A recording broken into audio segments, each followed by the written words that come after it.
Ladies and gentlemen, Team USA.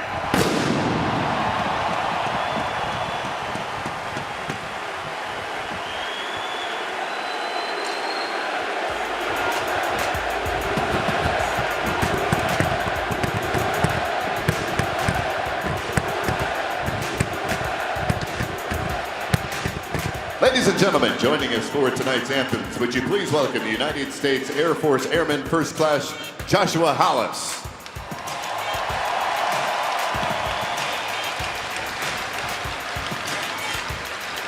And now, to perform "O Canada" and the Star-Spangled Banner, please welcome Mr. Leo Welsh. O Canada, our home and native land, true patriot love in all thy sons' command. With glowing hearts we see thee rise, the true north strong and free. From far and wide, O Canada, we stand on guard for thee. God keep our land glorious and free. O Canada, we stand on guard for thee. O Canada, we stand on guard for thee.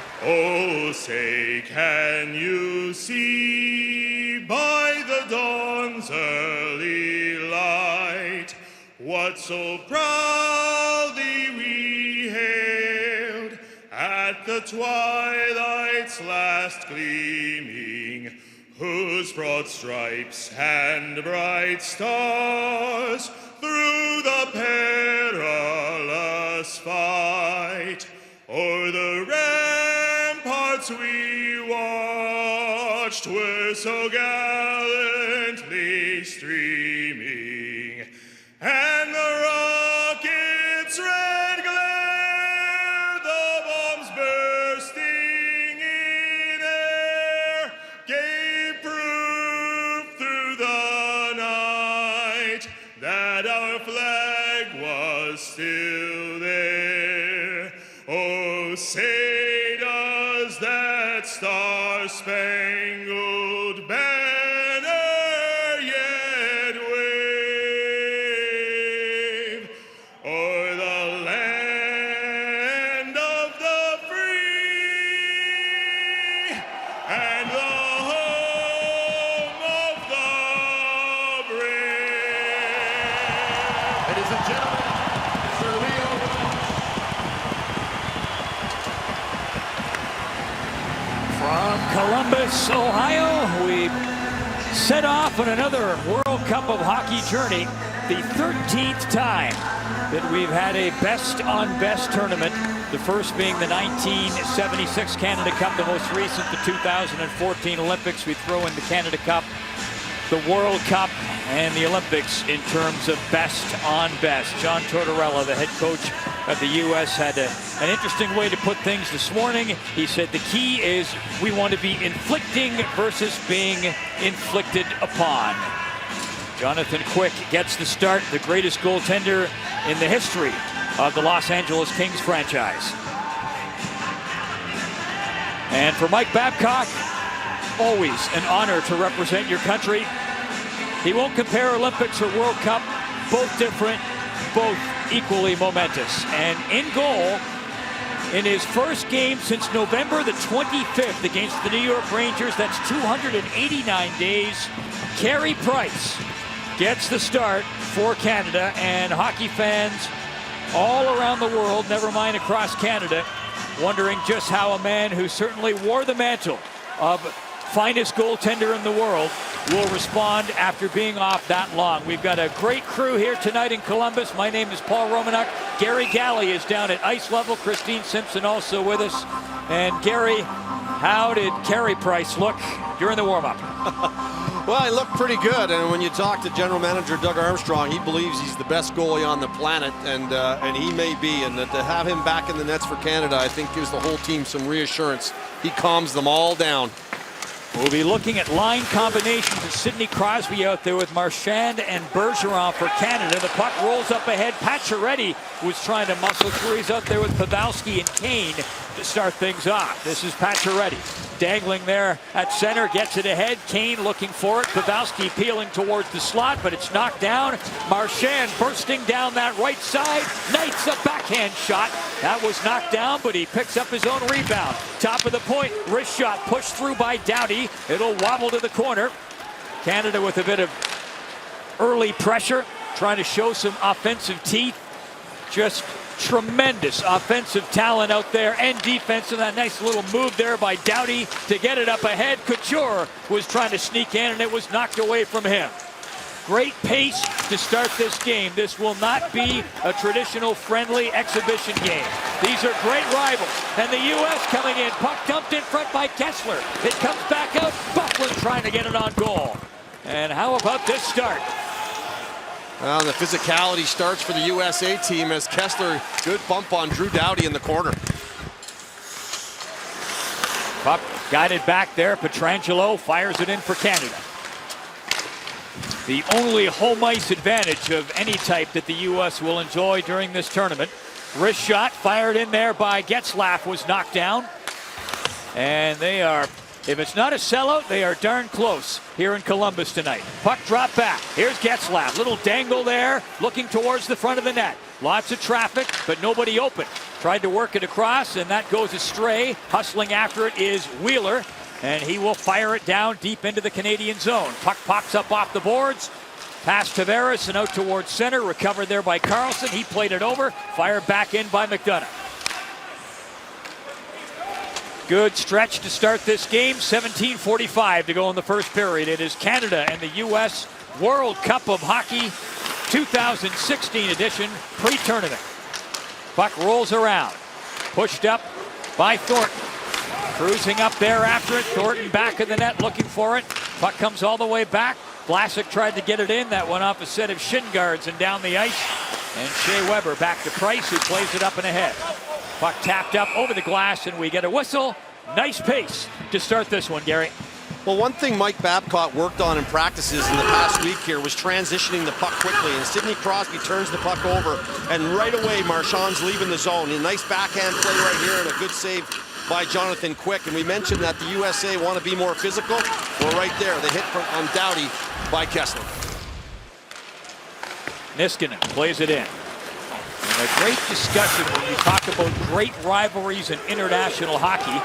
Wheeling up there. Marchand shoots. Quick got a piece of it. Rebound. Fired out towards the front of the net. And knocked away. Crosby up there. Menacing as always. And he picks the puck up here, and the play breaks down, and we get a stoppage. Again, just to get back to that point about rivalries, Gary, who would you say is Canada's biggest rival? Would it be the U.S. or Russia internationally? Well, I think right now, at this point in time, it's got to be the U.S. as we have a look at Brad Marchand, who wants to be known a little more than an agitator, playing with the best of the best, and he's had the two best scoring chances here in the first 4 minutes of this game. But definitely the U.S. I mean, the close proximity of these two countries, and they play a similar style of game. Up after it, TJ Oshie pushes it up around back of the goal. He'll try to burrow into that puck in the corner. He was crunched along the boards. Couture got a bit of him. And Muzzin down in the mix as well. Puck comes back. Shoveled up around back of the net. It got by Abdelkader. Now he'll come over into the corner after it. Abdelkader battling away. Doughty in his back pocket. Puck is played out. Johnson gobbles it up and dishes it across. Buffalo clearing that puck in. And that will be called back. Only one shot on goal so far in this game, but both teams stretching it out in the early going. One thing that Mike Babcock worked on again, and it's attention to detail, and he covers a lot of it, is line changes. They worked on it a half of practice, and he believes territorial advantage if you have good line changes and you can get goals and you can allow goals the other way. So you got to be sharp. They almost got caught there. Got a combination out now of Getzlaf with Tavares and Seguin. Seguin after it. Works it up. Pardon me, that was the puck knocked up there by Getzlaf towards Seguin. It'll roll out in front. Here comes Wheeler. U.S. on a change. Wheeler will play it in. This is Pietrangelo. Worked it up.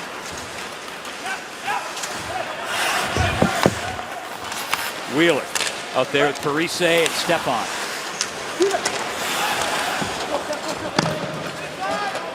Price out to play it across.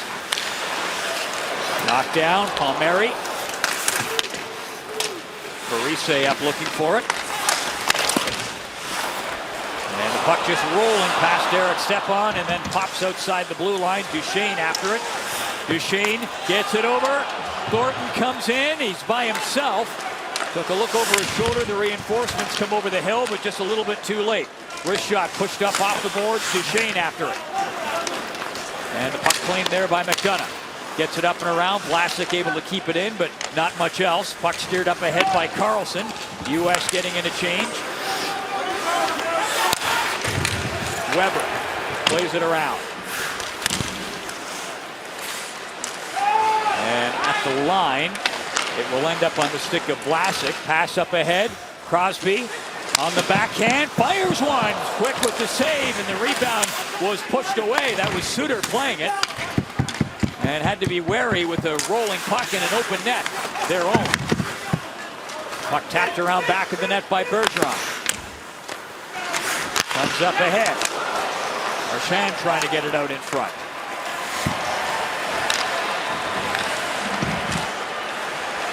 On the way, Kane plays it in deep. Price. That's what he does so well, Romy, on the dump-ins. Carey Price, he's the best in the National Hockey League at moving the puck. Off there after it, Stamkos trying to coax that puck loose. He did. Couture bobbing and weaving, got it across in front. Stamkos was there. The pass slightly high. Taze is down in the corner. As an option, it didn't come to him. Pietrangelo. Now Couture shoots one just wide. Hops up off the boards. Burns over there after it. Gets it back in. This is Kane. Deep in his own zone. Close quarters there in the corner. Puck knocked towards the front of the net. Tavares was looking for it. Picked up. Kane playing it up. Pacioretty down into the corner. And USA on a change. Pacioretty will head back to the bench himself. Puck knocked down. Stepan working it along the boards. Reinforcements come out there. Wheeler was up into the mix. And this is Tavares. Puck played back. Vlasic shovels it up along the wing, and it was knocked down by Carlson. Puck comes in over the line, looking for a bit of room is Parise, and then he's rubbed out along the boards. Here's Vlasic. Gets it up along the boards. Seguin after it.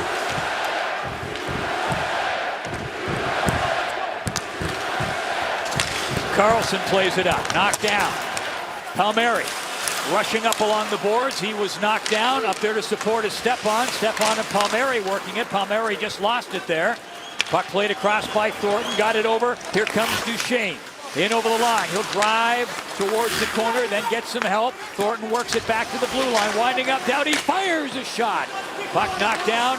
This is Muzzin with it. Gets it out in front of the net. Rolling around. Giroux couldn't get untangled to get a shot away. Back the other way. Dubinsky comes in. Looks towards the front of the net. Backhand shot. Price was there with the stop. First shot on goal for the United States.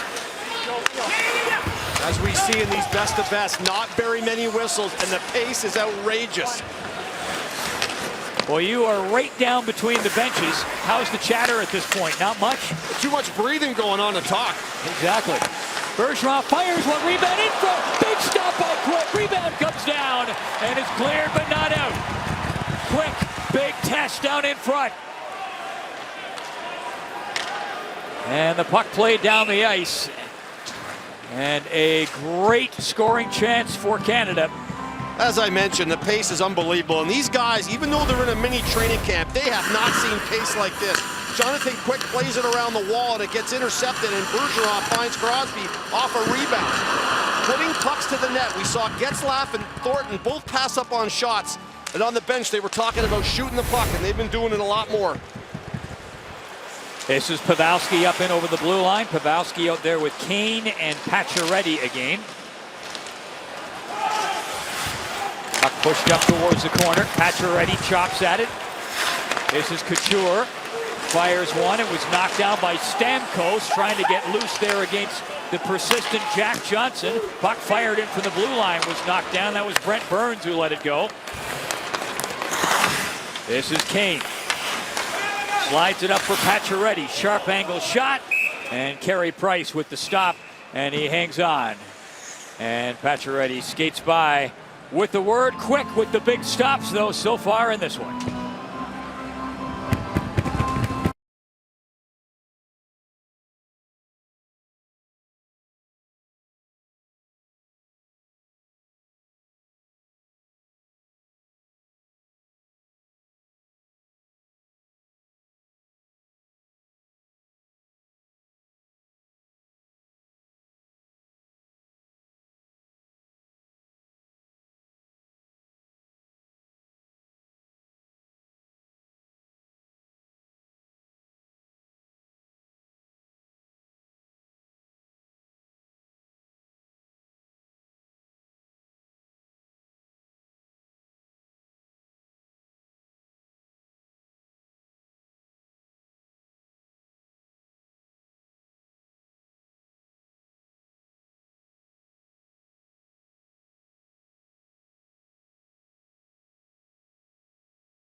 (1980).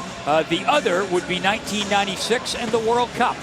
Well, and that's exactly what the John Tortorella and the management did of the Team USA. Was as soon as they selected their team, they sent a disc out to every player of that 96 game-winning 5-2 win over Canada, just to show them the intensity and the importance of being ready in this tournament. And boy, oh boy, every player was commenting on that game and how crazy it was and exciting to watch. Most of the guys I spoke with in the U.S. had boyhood memories of the game. Kyle Palmieri being an exception. He was 5 years old when the game was played. But most of the guys sort of remember it, varying ages. But a big moment in U.S. hockey history. That was an upset at the time. I remember it well. In over the line. McDonough fires one. Rebound comes out off the boards. Oshie was up there looking for it. Couture pushes it ahead. And play is called. We're going to get our first penalty here, Paul. A hooking call, and you hate to see penalties in the offensive zone. And Logan Couture is going to have the puck to the left of Carey Price, and as he kicks it from his skate up to his stick, TJ Oshie gets the blade of his stick in the midsection. The referee's arm out in the neutral zone went up immediately, and we're going to get a look at Team Canada's power play, the first one of this game, against Team USA's penalty killing. And both penalty killing units on both these teams are outstanding. It'll be up to the power plays to ad-lib their way through it. And they're going to start off with Giroux, Thornton, and Duchesne up front. Stamkos playing back at the left point, normally a forward, and Burns over at the right point. Well, you got that half wall in Giroux, and he's so good coming off the top of the circle.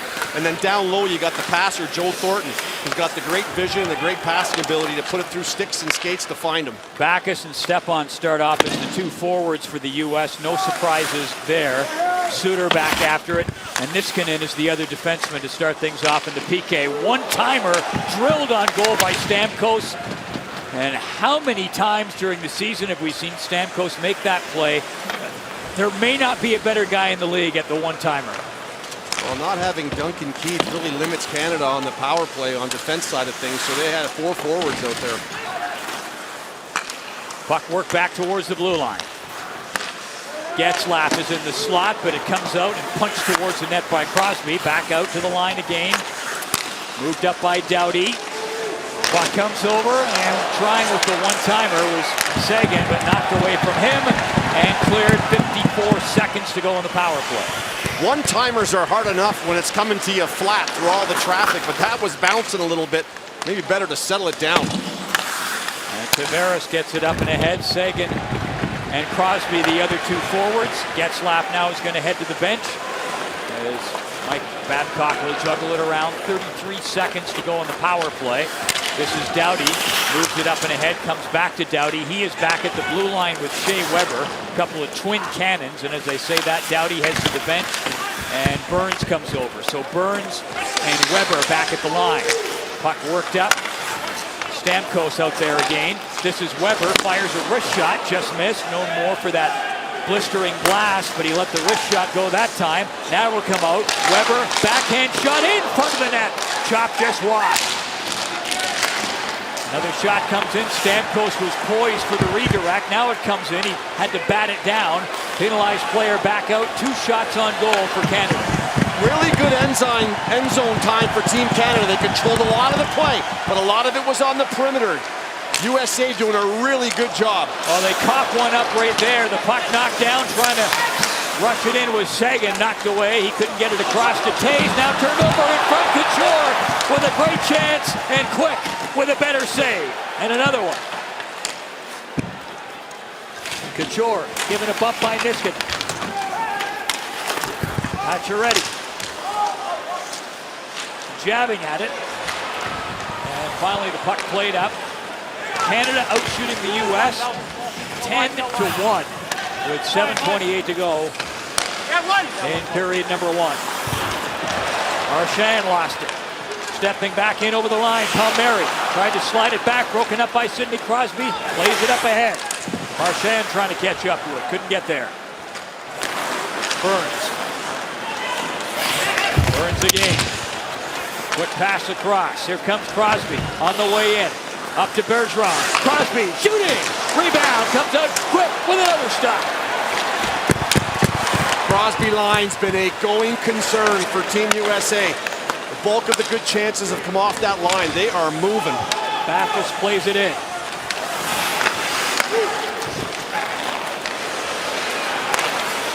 Puck knocked down. Moving up is Byfuglien. Takes the scenic route, comes out Byfuglien all the way around, back to the line. He's still got that puck. Here's Byfuglien. Can he get a shot? Fires it. Knocked down. Rebound. And Price covers it up.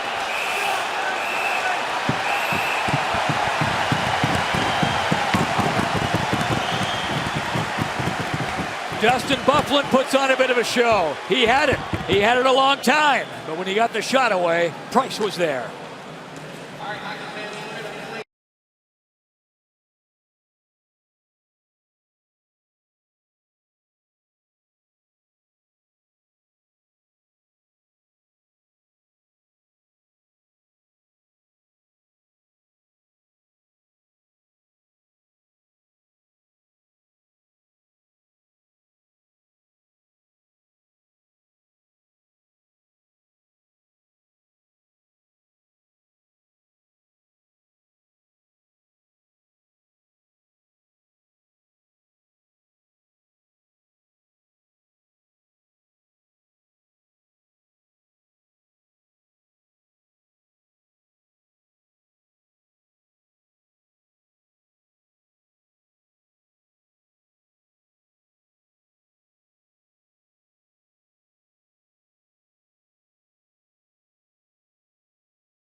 This happen and your whole stomach falls right out. You just killed a penalty and then your stick snaps and McDonough gets caught here and in comes Team Canada with a couple of really good chances.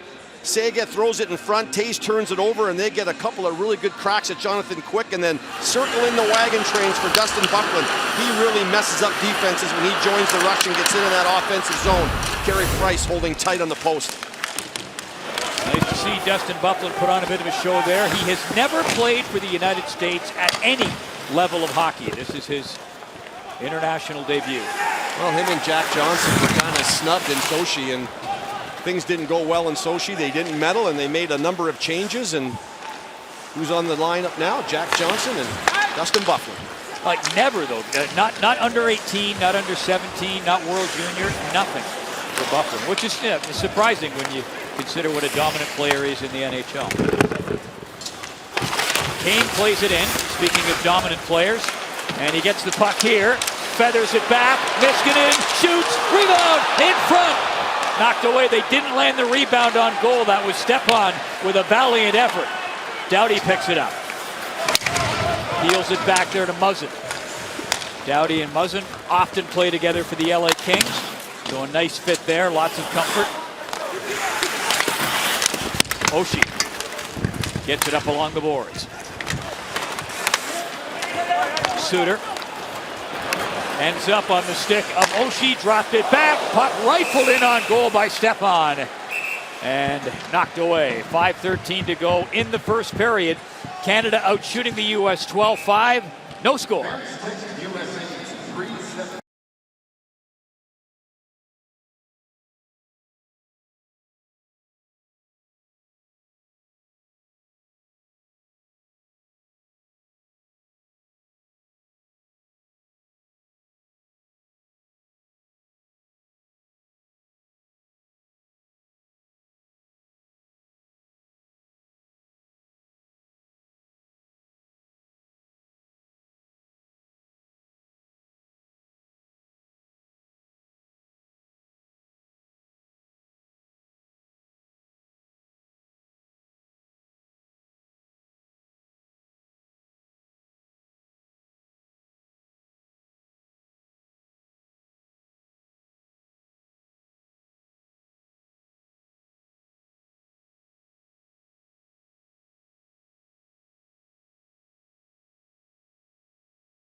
Tremendous goal scorer, has a great one-timer.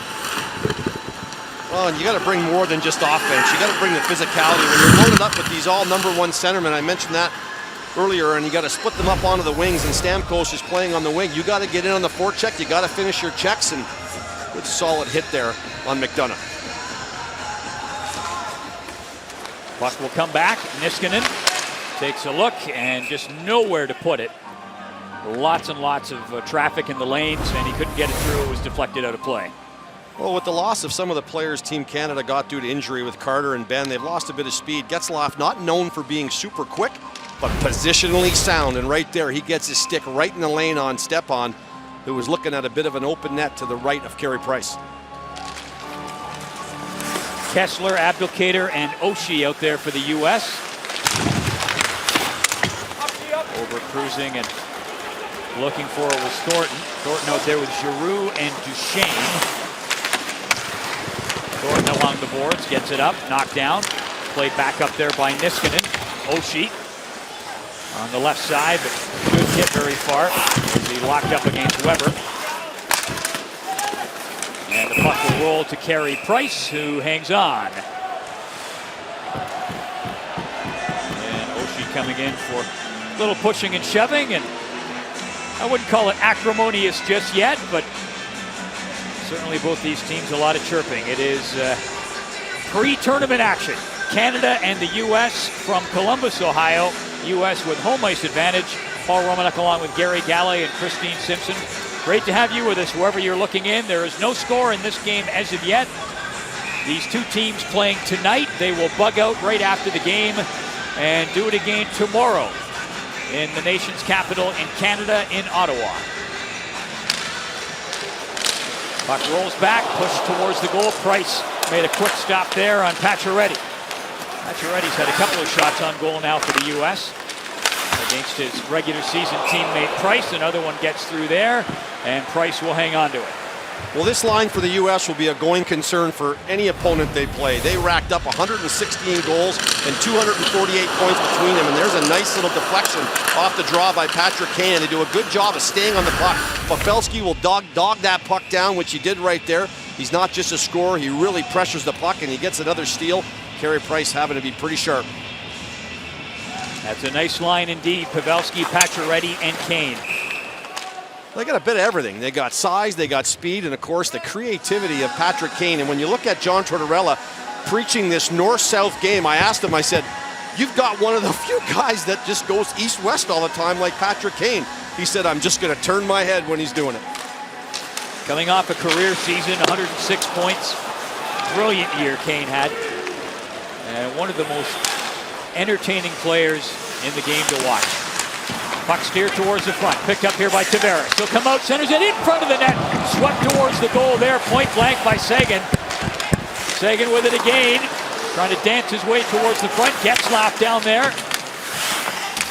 Tavares after. This is Kane. Puck picked up. Wristed in on goal. Good low shot by Byfuglien. And then Price smothering the rebound. Dustin Byfuglien with a couple of nice forays so far in this game. Down low, the Americans seem to be struggling containing Canada, and Canada gets a really good opportunity here. Tyler Seguin is going to be the guy, the Johnny on the spot. And then it's Dustin Byfuglien coming from underneath, underneath everybody. And sometimes you lose a guy like that, but he gets going pretty good, and he can score from the blue line if he gets a lot of weight behind him. He's got a lot to rip that puck with. Shot comes in, and that was tipped on the way through. I think Backus may have gotten a stick on it and grabbed and covered up by Carey Price. I mentioned the low pulse of Carey Price, and he has an economy of economizes all his movements. He's a big guy in the net. He doesn't move around a lot. He gets the puck coming through traffic. Puck rolls towards the net.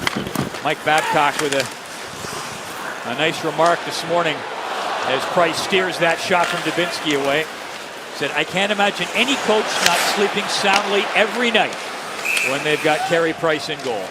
And that was when he was asked, how did he think Price would do after all the time off? That was his answer. Babcock eminently confident. Well, the one thing you know is when you're playing the best teams in the world, the best players in the world, and 180 of them are going to all get together here for this tournament. You know one thing, you're going to have some moments when things get a bit helter-skelter, a bit scary in your end of the ice. And when you have a guy who's so relaxed and so calm, the players talk about it. It can be chaos everywhere, and he makes every save look routine. Nice and easy peasy. Dump ins, he breaks them out. I mean, he just does it so well that he relaxes his whole team, and they love that about him. Did you ever play with a guy like that? Not with a low pulse like that. Puck chopped up around back of the net. Up there looking for was Parise. Parise gets it down low for Stepan. He's still got it. Works it back out. Wrist shot fired by Wheeler. That was knocked away. Top of the point now for Suter. Tried to get it to score!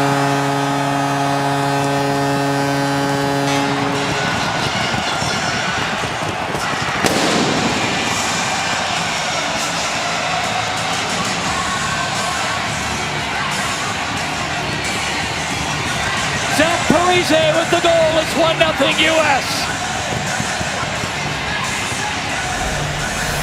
Zach Parise led the Wild with 25 goals this year. He had a ton of issues with his back. He's had some rest. He says he feels great. And right here, he drives to the high slot. And that's how you beat a guy like Carey Price. You change the direction of the puck. Good job by Suter. He receives the puck. He moves himself about 3 feet to his left. It opens up a shooting lane. Parise gets to the high slot. The deflection changed the puck from a height trajectory down. And it beats Carey Price and the Americans on their 14th shot. And remember, they were being really outshot by Team Canada to score the first goal of this game. They were being outshot at one point, 10-1. Puck down in front, Oshie with a swish at it, he just missed. And suddenly Canada on the back foot. As the USA grabs the lead, Parise gets the goal. And we'll see how Canada bounces back. Puck comes across. Pietrangelo works it over. Knocked down in front, Thornton tried to pull it across and ran out of room against Quick. This is Price. Plays it over quickly. Burns. Pietrangelo. Pass just failing to connect with Seguin. The last commercial break, Paul, the U.S. team was chatting from the bench. They were saying, we're coming, we're coming. They could feel it, and boy, have they turned it on. Down low. And scores! Kane!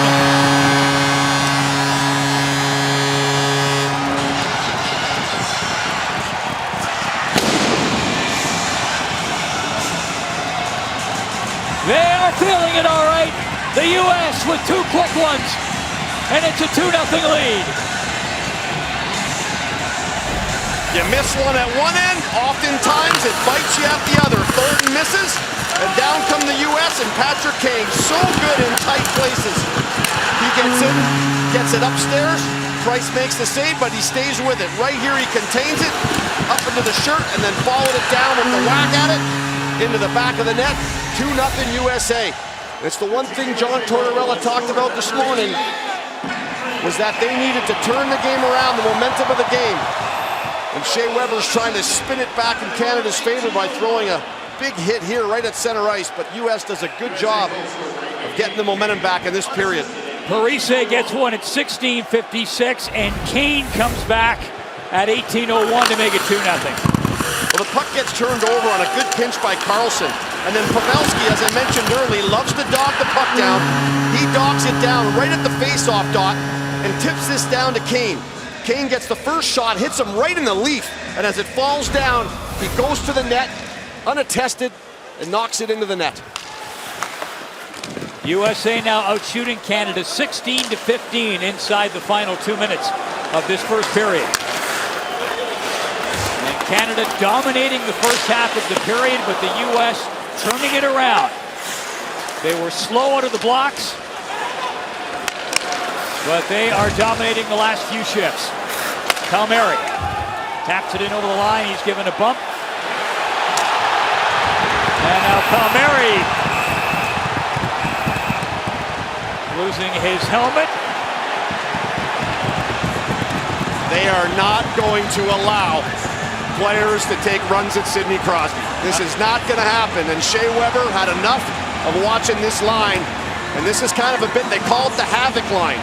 You got Backes and Palmieri on the ice, Dubinsky. They were all taking a little bit of a liberties on 87, and Shea Weber had had enough. Canada's trying to turn this thing back around. The momentum has really swung in the USA favor, and for good reason. They've really turned it up a notch. Canada on their heels. Weber throws a hit at center ice, and then Crosby gives a little shot to Palmieri, and as he goes back at him, in comes Shea Weber.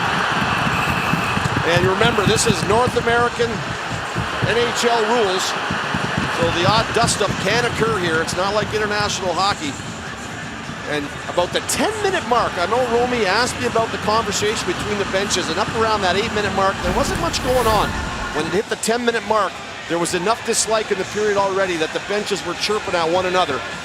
And it's going to intensify as this game moves on. Well, I noticed that Dubinsky was right there in the middle of the things with Sidney Crosby. And you think back to that playoff series a couple of years ago, 2014, Pittsburgh and Columbus played. Now, Pittsburgh won the series 4-2, but Dubinsky was a thorn in the side of Crosby Crosby did not score a goal in that series. He had 6 assists, but did not score, and Dubinsky seemed to get under his skin. So I'm not surprised at all to see him in there attempting to do the same on a bigger stage. Paul, I covered that series, okay? The very first shift of that series, Dubinsky slashed Sidney Crosby. He was never the same through the whole playoffs. There was a lot of people that speculated that he had some sort of wrist or hand injury from that slash. And it was Dubinsky on the very first shift of that series. I think the relationship has stayed pretty much the same as it's moved along. Well, it looks, going by the clock, I don't have the official in front of me yet, but as though Canada comes out with an extra 2 minutes against from all of that. We'll have a look at, and that's Weber in the box. The United States power play. We've already seen how to look at Team Canada's that had quite a bit of offensive zone time, but U.S. did a good job of keeping them on the perimeter. We'll have a look at USA now and Team Canada's penalty killing run by Claude Julien. Pavelski out to take the face-off. Parise and Kane out there up front. And then back at the blue line, Byfuglien at the top of the point, right point. Suter is at the left point. And the puck gobbled up by Doughty. Byfuglien, nice stand there at the blue line to keep it in. Kane bumped along the boards. Worked up by Parise. Moving in, Pavelski shooting! Knocked away. Pavelski walking it right in.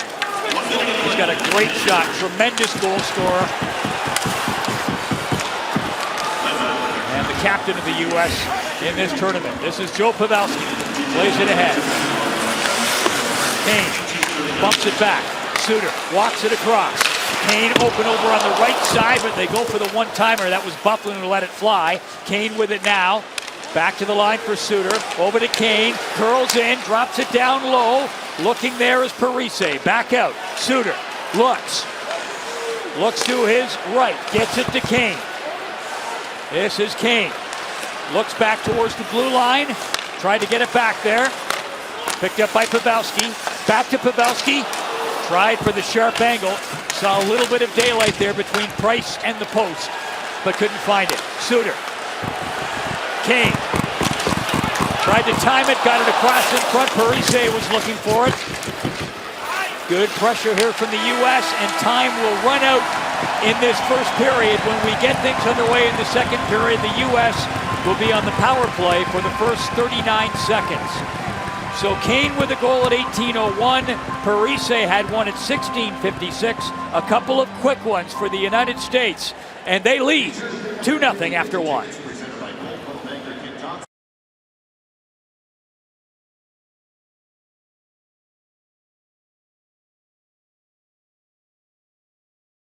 .6 and now trail 2-0 after 20 minutes. A lot's coming your way here in the intermission, including Elliot Friedman one-on-one with Carey Price. Very interesting things coming from the Canadiens goaltender. You'll want that next. That's coming up. World Cup hockey.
Well, for a while, it looked like it'd be a quiet return for Carey Price, his first game in nearly 300 days. That wasn't the case, though. The second half of that period, Price was forced to make 16 saves. A few days ago, our own Elliot Friedman caught up with a very candid Carey Price to discuss his health, the Habs' lost season, as well as his family. The first question is an easy one. I think every Canadian hockey fan and every Montreal Canadian hockey fan just wants to make sure you're 100% good. All good? Yeah, I've been good for a while. I did all my rehab in Montreal, and like I said, at the end of the season, I was probably 2 weeks removed from playing in a game in Montreal. We just ran out of time. One of my favorite things I've ever seen captured on camera was you and your dad after Sochi. Yeah. And I've always just wondered, the two of you looking at each other, you don't even need to say anything. The head touch.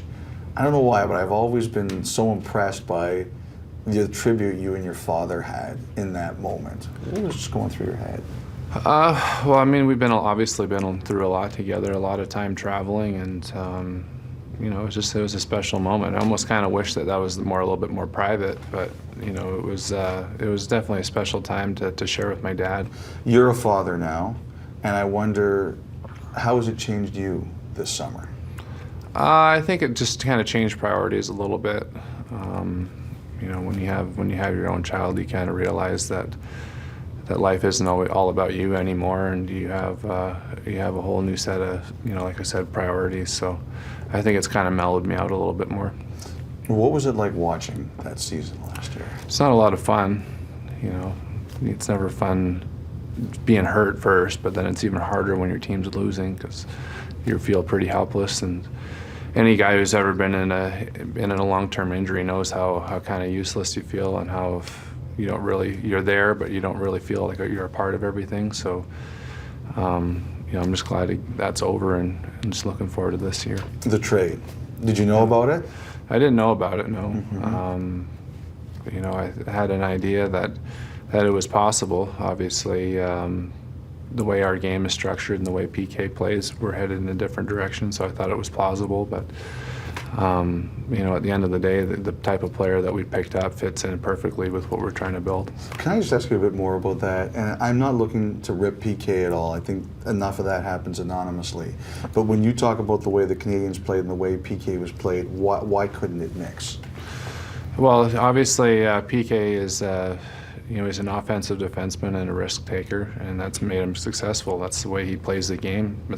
He doesn't want to change that, and I respect that. I respect the way that he plays the game and the type of enthusiasm and his ability to raise fans out of their seats. That's a special gift that not very many players are able to do. But the way we're coached on our team, the way our team is structured, that's not what we're looking for. We're looking for a steady type of defenseman that makes quick plays and is able to move the puck right away. Shea fits that bill perfectly. Shea has said that he first became aware of you when you stoned his brother's team in a tournament. His dad came home and said, "Wow, this Carey Price guy, he's a heck of a goalie." What do you first remember about Shea Weber? It would have been probably not till I was a 16-year-old in Tri-Cities and played against the Rockets. That was a pretty powerhouse team, and I was a young junior kid coming into the league. So, I didn't really view Shea Weber as an individual on that team. That Rockets team was very good, and that blue line especially was really good. I just remember, obviously, how hard he shot. And just a final one for you. The fact that you missed time last year, you're always a guy who burned to win. Is it even more there now? You know what? To be honest, I just want to get started. I just want to get that first game under my belt and kind of go from there. I'm not really looking at the last game of the tournament. I've always been kind of a step-by-step type of guy, and I just want to get that first game out of the way with. Some really interesting stuff there with Elliot Friedman and Carey Price. Nick Kypreos along for the ride as well. And Nick, your thoughts? Because a lot of telling stuff there from Carey Price. The PK trade is something that really perked up my ears. What did you make of it?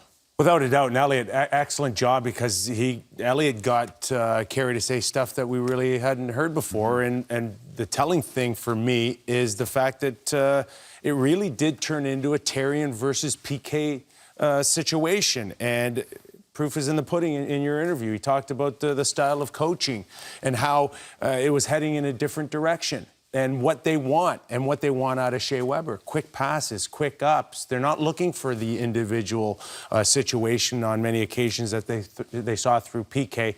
The question I asked is at some point when you need somebody to step up and make a big play, will someone really want to grab it? Do they have anybody in their lineup? Will that be Shea Weber to try to do something that might push the envelope a little bit, or is everybody going to play this steady Eddie game that Carey talks about with Therrien? You know, there was a lot about in the interview about reaction. Was he throwing Subban under the bus? And just sitting there and listening to it, look, he's known Shea Weber for a long time. This summer, they both live in the Kelowna, BC area. Their wives got together with Price and Weber just to get to know each other a little bit more. We've all seen the reaction to the trade, Nick. It was all about what a terrible trade this was for Montreal, and I think he's coming out to defend Shea Weber. And I don't think, I know people are looking as a shot at PK. I see it more as I'm coming out to defend Shea Weber as I am taking a shot at PK Subban. It's interesting stuff, and if you want to catch it all, go to sportsnet.ca, just a click away. Carey Price one-on-one with Elliot Friedman. It was a rough first period for Carey Price in terms of lots of action in front of his net. Zach Parise, the nice deflection, gave the U.S. a 1-0 lead. We'll hear from Zach Parise next, World Cup hockey.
Cup of hockey against Team Europe, and then for real against Team Canada on the 20th, followed up by a match against the Czech Republic. Zach Parise gets them on the board first, the 6-time 30-goal scorer, standing by with Christine Simpson. Zach, Team Canada seemed to have the upper hand for a good portion of that period. What were you guys able to do to really change the momentum as you did? I think we settled down a little bit, and I think we recognized that the ice isn't that great, and we got to get it behind their D and make them work a little bit. And once we started to do that, we got a little more zone time, and we were able to create some chances off that. All right, it's a pre-tournament game. Did you expect the intensity and the pace to be what it is, or I guess should we just expect it when Canada plays the U.S.? You should probably expect it, no matter what's on the line, exhibition or tournament. I think we're all anticipating this type of game, this type of pace, a little chippiness, and that's what makes the game great. Thanks for this, Zach. Thank you. All right, telling stuff at the end there. He said a little chippiness. We built this game up as there could be a lot of chippiness, specifically against 87 in the name of Brandon Dubinsky. Those two have a history. We saw that flare up a little in the first. David, it's a history that goes back to even his New York Rangers days, but the last 3 or 4 years, we've seen it. And there is a subtle elbow. Now, did he try to elbow him in the head? No. But there was enough of a message-sending situation there that Crosby's sitting there going, I'm not even going to spend 5 seconds taking your crap right now. So this has started early, and it's not going anywhere. And Elliot, this is some of that history we've been talking about. Well, why is Brandon Dubinsky on this team? To intimidate. To intimidate. They knew that they were in Canada's pool. You know, that's what he's there for, to throw Crosby off his game. You know, it's amazing. We've seen, for exhibition hockey, we've seen more rough stuff. And Gaborik and Parise in the interviews breathing harder than any star has been in an exhibition game that probably we've ever seen before. The GM of the U.S. team, Dean Lombardi, said, we built this team to try to beat Canada. So far, so good. 2-0 after 20 minutes. Second period action is coming up next. Paul Romanuk, Gary Galley, and Christine Simpson. The World Cup of Hockey, it's right here on Sportsnet. The Jays, they're having some trouble over on Sportsnet. 4-0. Trailing the Red Sox. Enjoy your weekend here with us.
Gary Galley, you can see Gary, middle of your screen between the benches. He's the guy on your left. And I mention that because Gary, I can't share all of our off-air conversations, but you were chuckling at how red-faced most of the players looked in that first period. Well, it's the one thing talking about the intensity and pace of the game. It's another thing living in it, and boy, that was one quick pace we saw in that first period. Oh, they were skating hard, and this just game number one of what we hope and I think will be a highly entertaining couple of weeks of international hockey. The best players in the world in this tournament, and with the two hybrid teams, even more so. Here comes Kane. Tiptoes in over the line. U.S. on the power play for another couple of seconds, and now the penalized player back on. So the team's at even strength. And after trying to force a turnover was Bergeron. Puck rolls back. Oshie with it. Looks and quickly moves it up ahead. Byfuglien coming in, drops the shoulder, tried to cut around the outside and was cut off. Puck rolls up. Marchand trying to get it out. Pushes it up ahead. Puck played back in. Pietrangelo got it up. Marchand couldn't pick it up. Oshie has it. Looking. Abdelkader dodging and weaving down there. He's got it now. Pushes it along for Oshie. Puck fired towards the front. Abdelkader was locked up. The horns locked there with Burns. And stepping in over the line is Bergeron. He'll fire it in. Bergeron out there with Crosby and Marchand. A total of 8 shots generated by that line in the first period. So more than half of Canada's 15 shots. Crosby had 4 shots, Bergeron 2, and Marchand with a couple. Well, they were heavily in favor of Canada, and then all of a sudden the U.S. turned it on, and 9 shots in the last 3 minutes and 49 seconds. And shots on goal at one point were 12-1 for Canada. And the U.S. came rumbling back, storming back with a couple of goals and a 2-0 lead. And going heavily into the boards there was Tyler Seguin, and he gets up none the worse for wear. Good to see. Well, he's going to head to the bench gingerly. I remember that Achilles injury he had in Dallas and missed most of the playoffs, tried to come back and re-aggravated it somehow. But here, what happens when you get tripped up a short distance from the boards is you go in head first or you go in feet first. And sometimes when your feet go in, you can really hurt yourself there. And he's had some issues with that ankle and Achilles. So hopefully nothing there, just a burner and shake it off. Good point by you. Achilles and calf injuries keeping him out for all but one game of the postseason. He's been rehabbing since May to get ready for this tournament. We've got a lot of guys doing that. I know Drew had off-season surgery and he's trying to come back. Talked to him this morning about that. Carey Price. A lot of guys. Jabbed up along the boards by Suter. Rattles out there towards center. Niskanen pushes it ahead. Stepan looking for it along the boards. Was bested by Getzlaf, played it back. Ends up on the stick of Vlasic. He was crunched at center, but played the puck in deep. Getzlaf cruising up there to look for it. And now Thornton in over the line. Duchesne after the puck down in the corner. Thornton coming up after it. He's got it. Thornton again along the boards. Duchesne is parked down in front. Pietrangelo with a shot. It'll bounce there at the side. Burns jabbing at it. Duchesne going after it. Puck will come out. Canada getting in a couple of changes. And Pietrangelo back into his own zone. He was stumped there by Dubinsky. Puck comes across. Burns gets it up and ahead. Duchesne looking around. And Duchesne giving a bump. Couldn't get the puck across. Marchand was out there with him. This is Jack Johnson. Pacioretty tips it up ahead. Backusson over the line. And then he was checked nicely there by Bergeron. This is Pietrangelo. Steps across center and fires it in.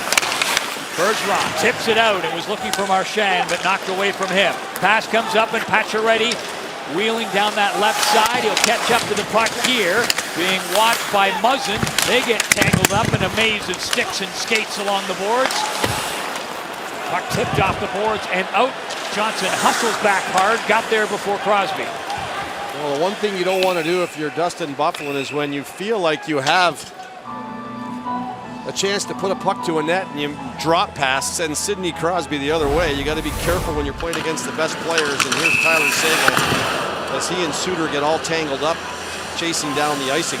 Seguin trying to negate the icing.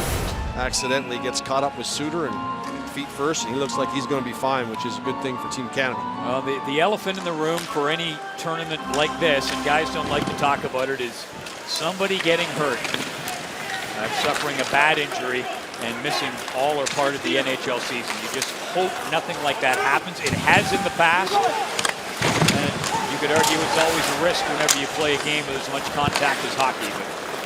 But you can't play this intense and this hard for your country and not expect to get a few scrapes and scratches. I mean, it's going to happen. And, you know, the U.S. team, they come in, they've had some injuries and guys who've had off-season surgeries and repairs, and they're coming out here early on. Of course, everything starts a little quicker. You got to prepare 3-4 weeks earlier than normal. And you lay it on the line here. I mean, these guys want to win with each other. You look at the guys that won in '96 and how much it meant to them. They want to create the same thing here. there's Tyler Seguin back out there, so we'll keep an eye on him. Hopefully none the worse for wear after going into the boards heavily. And again, we remind you of the leg and calf injuries that he suffered last year that kept him out of all but one game in the playoffs. And he's been on a very intense rehab schedule since before the NHL season was over, since May. He's been rehabbing. Pietrangelo fires it in, and a strange bounce off one of the metal rods holding the glass in place. Puck wristed up, and it popped by Tavares. Now Tavares with it, taps it out there at the side. Quick with a nice shot, rebound, they jam away at it, and Quick manages to cover it up.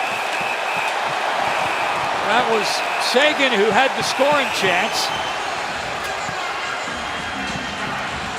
And now Getzlaf into it there with Justin Abdelkader. Both teams have really been activating their D coming down the wall. You saw Carlson help to set up that Kane goal. Watch Tavares on the Pietrangelo pinch. He supports it, he gets it, he lays it out in front, and then it's a scrambling puck. And Tavares, who starts to play behind the net, circles around and almost gets himself a loose puck on this Seguin shot to the net. Getzlaf's in tight, here comes Tavares, and it's Kessler who makes the right knee save and keeps the puck out of the net, or that is in. All off a good pinch by Pietrangelo, who's playing on his offside, which is very rare on a Mike Babcock team. With the injury to Keith, Pietrangelo moving to the left. Nice stop by Kessler, one of the premier defensive players in the game. McDonough not able to get it out. This is Giroux. Works it around. Court got it back. Puck fired there. Ripped wide of the mark by Doughty. Now this is Duchesne. All the way around. They feed Doughty again at that right point. Didn't have a shot that time and wasn't able to keep it in, passing it over to Muzzin. Puck came out and back in. Giroux along the boards, pushed it up, Quick out to play it. Down in the corner, Marchand trying to get it across in front. Puck down into the corner. This is Weber, gets it out in front and bounces just wide. Duchesne pressing, Crosby out there as well. And the puck played all the way down the ice. And that will be an icing call on the United States. 13:54 to go in the second period. Well, the USA without a shot, Canada with a couple of really good chances, and both of them have come off pinching defensemen. The first one, Pietrangelo. This one here, Shea Weber comes down the wall. Good activation. He throws it off the back wall, and it's Marchand who picks it up and tries to short suit on the short side, Jonathan Quick. And as he comes across, he does a great job of getting that left leg up and blocking the puck. Since Canada was outshooting the U.S. at one point, 12-1 in that first period, the shots on goal since then 17-6 in favor of the U.S. And they have 2 goals. Parise and Kane scoring for the United States. Both goals in the first period. Stepan plays it in. Price. Weber. Pass up missing Bergeron, and that is Crosby getting up there to negate the icing call. Puck comes back, Burns moved it in. Johnson, Backus, flashing it across there onto the stick of Dubinsky. He'll wheel in over the line, dishes it back. Byfuglien plays it up. Backus was in front, so too was Dubinsky. Back the other way for Canada. Stamkos wheeling in. Couture was going for the net. He'll catch up with it here. Tucks it up around back of the goal. Out in front, backhand shot, jabbing away at it is Stamkos. It's still loose. Played back to the line and kept in, albeit only momentarily. And played down the ice, and Quick gets another nice round of applause from the fans here in Columbus. And then Backes landing a big hit on Pietrangelo up in the Canadian zone. That draws a reaction from the crowd. Pietrangelo back in his own zone. Plays it up and ahead. Getzlaf gets it there for Tavares. Pocket picked by Pacioretty. Here he comes rumbling down that right side. Back to Kane. Drops the shoulder. Trying to weave his way in. Tapped it at the side. And Price was there to close the door. Kane tried to knock it down. Getzlaf plays it back to Price. U.S. bench trying to encourage their D to get up in the neutral zone. Don't leave the big gaps like this that Canada's taken advantage of. Here comes Duchesne. Here's Getzlaf. Works it across. This is Weber. Fires one. Knocked down. Duchesne back of the net. Duchesne, one of the best guys in the world in close quarters. He has great edges. If you get a chance to watch him work that puck down low. We don't get a chance right now, but keep that in mind. Puck comes up and the pass comes in, and it is offside. A couple of steps ahead was Joe Thornton. 11:23 to go in this one. Lots of intensity.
Shots on goal tonight. Oh, he's all around the net. Canada uses the back of the net well. It's a quiet zone. They laid pucks there, and Jonathan Toews is right there to pick it up and lay it out in front. Stamkos just can't find an opening through Jonathan Quick. And the USA has talked about being physical. 9 alterations to their Sochi team in 2014. Most of it was exchanging sexy sports cars for half-ton trucks. They want more physicality, more energy, more grit. And thus why some guys who you would have expected to be on this team, skill guys if you will, not, in deference to that aforementioned grit. Stamkos gets it out in front. Couture couldn't get it back in his stick. He was having to contend with John Carlson.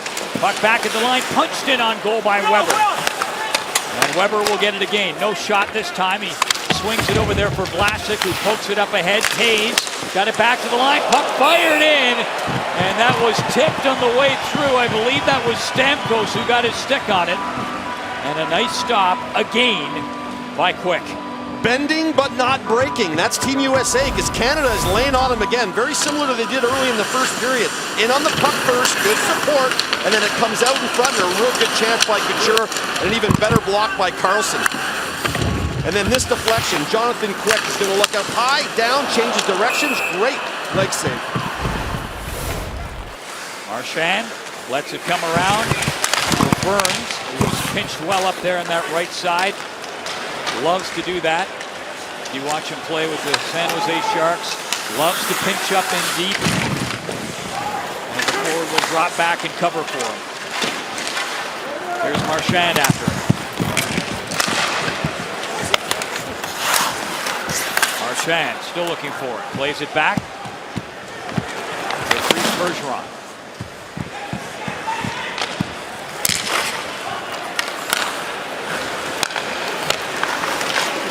Crosby up there. Puck played down. Price out after it. Ricochets it off the boards for Jake Muzzin. Up crisply to Getzlaf.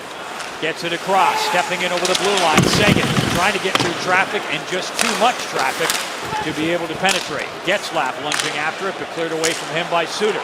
Now picked up. Seguin trying to come in. And again, the U.S. standing up well in that high slot.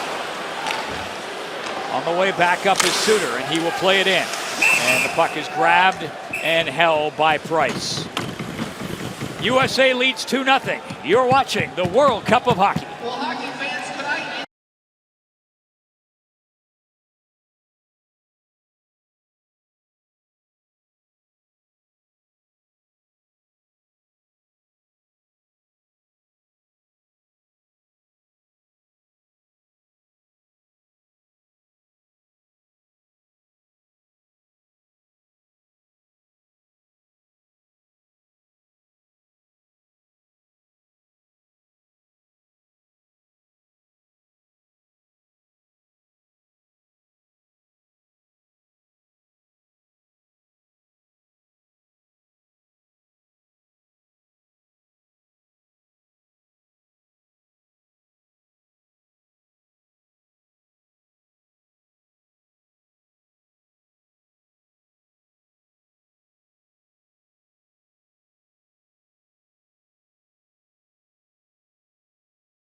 A 2-0 lead. Let's get you caught up. Well, in the first period, there were 2 goals. Derek Stepan lets us go back to the point. It's Suter who makes a little shift and a shot that Zach Parise tips in the high slot that fools Carey Price. Then a miscommunication between Tavares and his defenseman not just gives Kane 1 chance, but it gives him 2. He walks in and bats in a rebound. And those are the 2 goals, and that's where we stand 2-0 USA. I believe it was Pietrangelo who was the defenseman who he miscommunicated with. Watching it on the replay. Well, talking to your centerman, you got to realize you got to release and let the centerman take the half-wall guy and then fall back down to pick up Kane. And what you don't want to be doing is have both of you taking the same guy. Now, is a breakdown in communication like that fair enough in pre-tournament game number 1? Well, there's going to be little things that you're going to grow some chemistry with, but Hockey 101 and defensive zone coverages don't change. Your centerman is usually down low with your defenseman. Your wingers will come down to the tops of the circles to compress the area to play in, and it's up to the defenseman and the centerman down low to be communicating to know which player you have and where to go and how quick to get there. Sometimes it just takes a little yell by your teammate to go, and that just sets the pace of it all. Marchand, Crosby, and Bergeron out there. Puck comes out. Bergeron shot. Quick, nice right pad save. Rebound comes out. Bergeron another shot. And stop the game. Back-to-back big stops from Quick. Yet again. He is on it, man. Marchand after it. Now picked up by Suter. And he will bump it off the boards and down the ice. And that will be called back. Jonathan Quick is the story right now. Well, a response from Team Canada here in the second. Sometimes your wingers have to win you faceoffs, and Marchand does a great job of helping Crosby. He wins the draw. He keeps the puck alive, and then it's a shot from Bergeron that actually changed speeds. It almost fooled Quick, but not so. And then one that bounced off of, looks like Sidney Crosby to the right of Quick, doesn't find its way through. And there was a lot of people questioning as a timeout is being called here, but I believe by USA, to try to settle some things down here by John Tortorella, that who was going to be the starting goalie. When you look at the 6 goalies that are involved with both these countries, probably 6 in the top 15 of the world. So who are you going to pick? And I think you picked the right guy in Jonathan Quick. In the last Olympics, he was wonderful. And he's been good so far, as the U.S. bench is absolutely giving it to their guys here. Stanley Cup winning coach Sullivan not happy with how his team was playing and reacting after that first period, and John Tortorella didn't say a word. Now, what else can you hear? Gary's down between the benches. What did you hear them talking about in terms of Canada's play and wanting to adapt to it? Well, they're noticing that Canada is just bringing their D down. They're keeping way too many pucks alive. They're asking their player down low to make the read and get the puck off the glass behind the D and get into some foot races with Canada. Right now, Canada's just outplaying them. Brent Burns plays it up ahead. Stamkos lays it off. Working in. Good wrist shot. Flicked there by Taves, just wide of the mark. Pacioretty is at the line as an option. He was going towards the net, but Stepan wasn't able to feather it through. Stamkos dropping it back. Down low in the corner. Burns works it all the way back to the blue line. Pietrangelo plays it up, and the puck coming outside the line. Game is all about momentum swings. Canada out of the gate really good, solid. The pace incredible. USA took a couple of punches, and then John Tortorella said they're going to have to be able to counterpunch, and they did. And they scored 2 goals, outshot Canada 9-2 in the last 3 minutes and 49 seconds of that first period. But in this second period, it has been Canada. Here's Duchesne, and ran into Carlson. And then the puck cleared out. Well, did it go off something? That's going to be the question, as the referees and linesmen are going to have a little tete-a-tete here, make a decision whether this cleared. And if so, there will be a penalty for the U.S. team, who's been a bit on their heels. And timeouts are called sometimes for strategy at the end of a game to pull your goalie or whatever. Sometimes they're called because your team is a bit tired. They called the timeout because they're asleep at the wheel here. And this one comes around, and it looks like it may have went off the Canadian player, Joe Thornton, and that's what they agree upon, so there'll be no penalty. Refereeing crew, Dan O'Rourke and Kelly Sutherland, the referees, Derek Amell and Shane Heyer on the lines. The best players in the world are in the NHL, and so are the best officials. The 14 officials in this tournament, by my math, with a combined 15,877 NHL games. Carlson works it out. Here's Vlasic.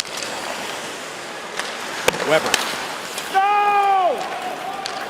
Quick. Laid it up along the boards. Giroux is up there after it. Puck comes out in front, laid back. Vlasic fires one wide of the mark. That thuds off the boards harmlessly. Backus saucers it out there towards center. Carlson picks it up, and he will feather it down into Canadian territory and head to the bench. Just over 7 minutes to play in the second period. USA leading 2-0. Here comes Duchesne, breaking in, fires one, rebound is grabbed and held. Tavares was cruising in warily, like a shark, looking for a loose puck off of Duchesne's shot. When you spend so much time in your end, all you do when you get to the red line is dump it in, and the transition was so good from Getzlaf. He turned it over as quick as Carey Price got it started. Right here, the backhand through the middle of the ice. He catches Duchesne, who's looking for help. Has he got somebody? Nope. Takes the shot quick, well above in the blue paint. Makes the save and tracks it down. Bufflin gets it ahead. Johnson up there on the wing for Zach Parise, one of the U.S. goal scorers. Patrick Kane is the other. Crosby in over the blue line, up there with Bergeron. This has been Canada's best line. Crosby, Bergeron, and Marchand. Bergeron gets it in, rebound, scores!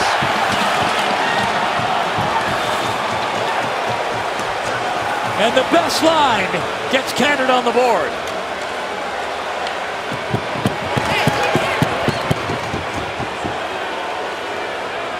Paul, you mentioned this early in the game, that this was Canada's best line. 8 shots in the first period.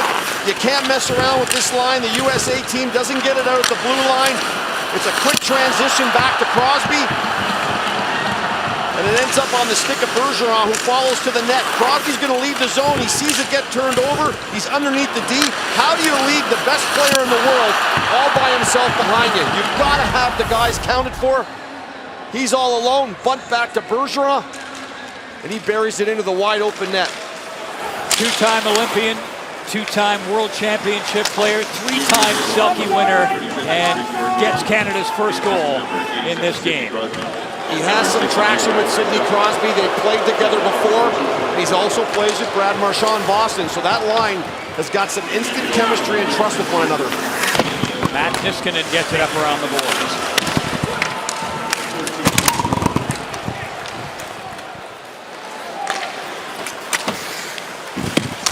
Puck chopped out towards center and play rather scrambly there, but Kessler didn't touch the puck because he was in offside, well offside. Niskanen being shadowed there by Tavares. Here's Niskanen. Tucks it up ahead for Oshie. He was at the line there with Abdelkader, but the play disintegrates. Canada back quickly on the counter. Taves up along the boards, looks over his shoulder, and having to really battle with Oshie to get that puck. Wasn't able to do it. Abdelkader can't get it out. Puck rolls around. Now Suter with it. He will start up. Oshie to his right. And play is whistled down. Well, a collision over at the blue line. Logan Couture extremely slow getting to his feet. And they're going to come out and have a look at him.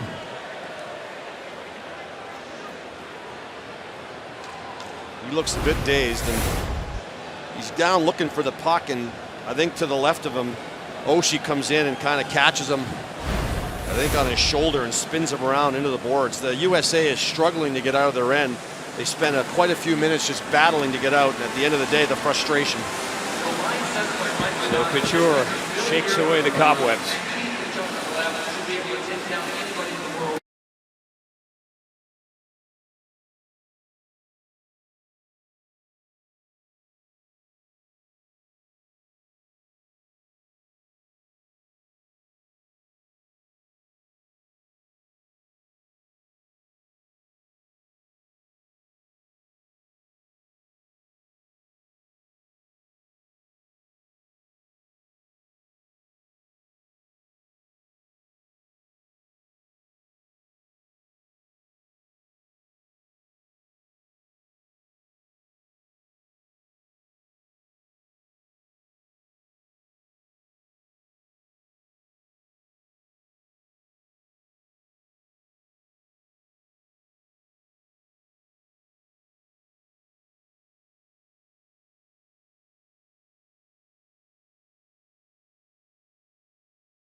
Gary, what do you think?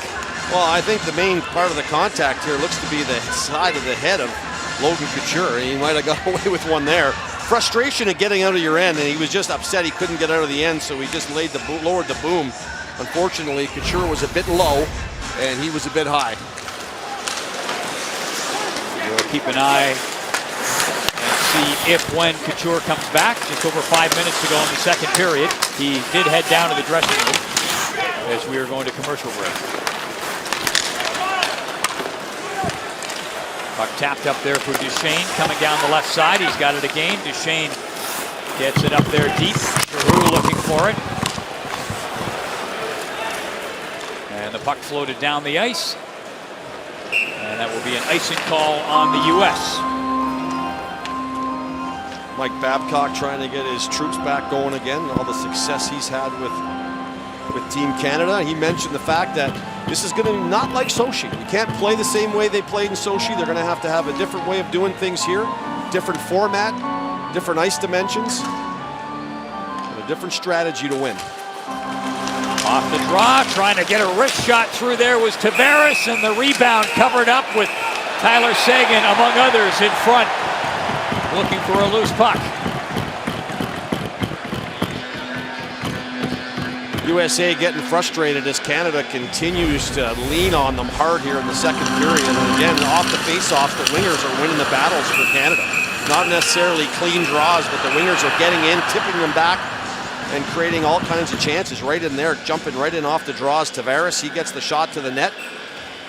And they got people in front. I mean, Tyler Seguin is in the right place at the right time, trying to scout out a rebound as the U.S. defensemen clear him out. USA leading in faceoffs 22-17. Getzlaf pushing it up there back in the net. Buckland picks it up. Muzzin letting it back down, and back behind the play it was Pavelski and Muzzin who were hooked up along the boards. John Tortorella talked about the USA and the times that he's been around them in these events, that when the team was in a lull, they had no energy to get them going, and that was part of the building of this team, is to get some players who could be physical at the right times to turn the momentum around. And there, Kessler throwing a big hit on Muzzin, creating this icing. We'll see if they can build off it. And you talked about Canada's different approach from Sochi.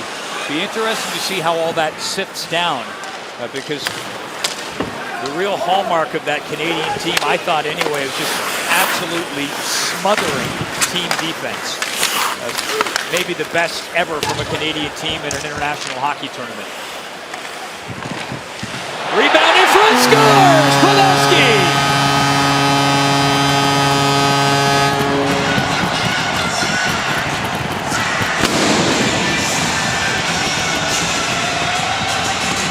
Joe Pavelski makes it 3-1 for the USA. Well, I mentioned the hit from Kessler, looking for physical play to get the team going, and then very next shift comes on the ice, and this is one Carey Price is going to have to chalk up to some rust. He hasn't played since November 25th when he got hurt at Madison Square Gardens, and this is the kind of rebound that you just cannot give up. Jack Johnson, give him full credit. He didn't have a good shot, but lay it on the net, lay it low, create some form of rebound, and Joe Pavelski drives to the net. He gets a real good look at a juicy rebound from Carey Price and deposits it right in the back of the net. Bergeron in over the line. Crosby comes up, gets it up ahead. Puck just fired low and wide by Burns. Pietrangelo knocked down by Niskanen. And he gets it out. And Burns hustling back after it. Puck comes across, Stepan, great chance! Derek Stepan wide open with a glorious opportunity. Pass comes up ahead. Price flicks that one away. Back down for Canada, Tavares. Backhand shot, didn't get much of a shot away. Great job by Wheeler to come back on him. That one fired by Tavares and caught the post. Puck played down and in. And then thumped him along the boards. Was Weber. And now Weber comes out.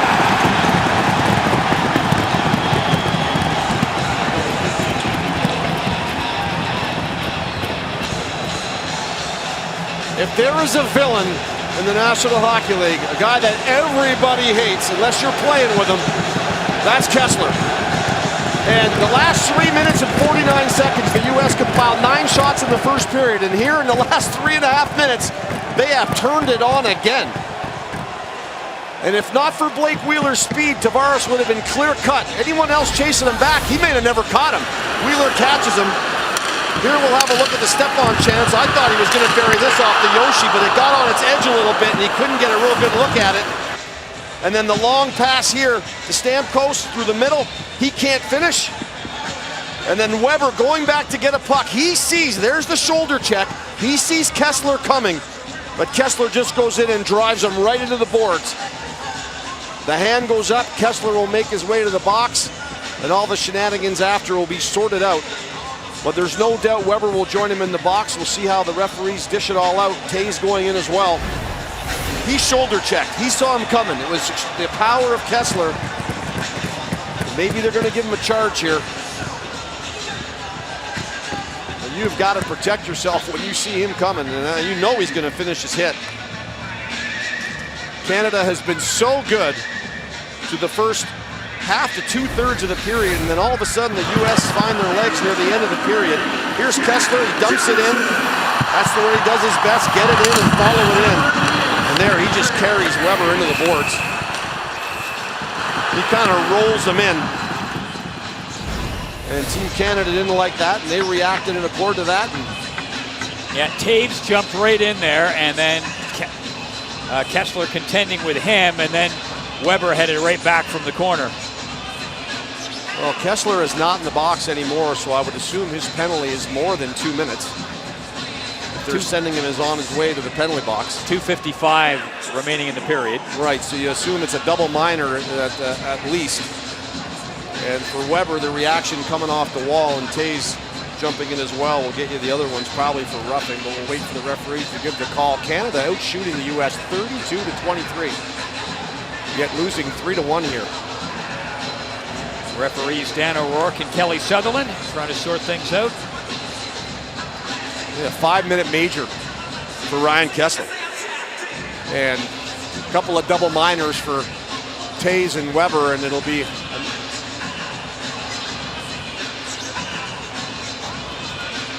it looks like U.S. is going to get a power play here for the first couple of minutes, and then it'll flip over to Canada. That's O'Rourke explaining things to Tortorella, and over on the right, Sutherland sorting things out for Babcock.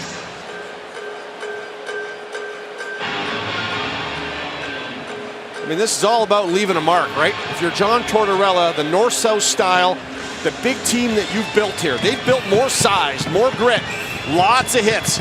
I mean, this is exactly what John Tortorella wants in his team, and they built it this way. Paul Holmgren, Dean Lombardi, Brian Burke. They wanted a team with truculence, and they've delivered that. And they said in these 2 games versus Canada, tonight and tomorrow night in Ottawa, they want to leave a mark. They want Canada to know they're coming. And they've done that tonight.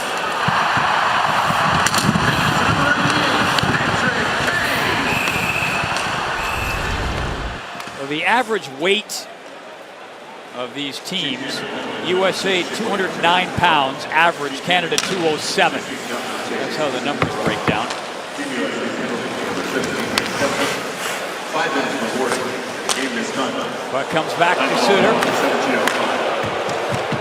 So a game misconduct to Kessler. This is Pavelski. We'll sort out the penalties for you in a moment. USA on the power play. A 4-on-3 as it's worked around. Puck comes back. Suter works it over. Puck fired. Good low shot there is stopped by Price. This is Kane. Was looking to get it across for Byfuglien. Now Byfuglien with it. Suter. Kane rolled it across in front of the net. He had Parise lurking in the weeds there just off the edge of the crease. Good job by Bergeron. You can't run around, but when you get your chance, you got to get in, stick, get it out, and make your change, and that's exactly what he did. Kane fired it across in front, and Byfuglien just failed to negotiate contact as he took a swing at that puck. Wrist shot comes in, stopped by Quick, and he will hang on as Marchand had a look short-handed coming down that left side, and then another guy who likes to agitate, stir things up a bit, and I believe Pavelski is going to go to the box. It's going to be Byfuglien, I think. It was one or the other, and I'm not sure which one. They're both skating over, but it's going to be Byfuglien for roughing. And I don't know, I don't like this call all that much, but at the end of the day, you got the power play, just leave it alone. and instead he comes in, and right there you see the shot, and Marchand stands there. He's an agitator. I know he wants to be known as a real good player. This is a guy with 5 seasons of 20-plus goals. He is a heck of a player for the Boston Bruins, but he's best when he's in their face and he's agitating. You're down 4-on-3. He comes down the ice, gets a really good quality scoring chance, hangs around the net, standing right there with his smirk on, gets a little punch in the face, and all of a sudden now we got some 3-on-3 hockey before Canada will head onto the power play. Weber and Taves picking up 2 minutes each for roughing. Kessler gets a 5-minute boarding and a game misconduct. So Kessler finished for the night. Team's at 3-on-3. And in 27 seconds, both Weber and Taves will come out of the box. McDonough plays it up. Carlson comes in, little dangle there inside the line. Lots of room with the 3-on-3. It'll be a 5-on-3 for Canada in 9 seconds. Taves and Weber poised to jump out. Under a minute to go in this second period. Rising wrist shot comes in there, and it's stopped by Price. He will hang on as Blake Wheeler got a shot away coming down the right wing. Well, the new captain of the Winnipeg Jets has got a ton of speed, and he uses it to his advantage here. He knows they're going to be shorthanded. You're 3-on-3, take a crack at it, and that was one heck of a shot on the short side that Carey Price had to squeeze that arm tightly. 54 seconds left in this period. If Canada could strike, build some momentum here, it would go a long way. 5-on-3. A 5-on-3 for a minute 12, so that will carry over into the start of the third period.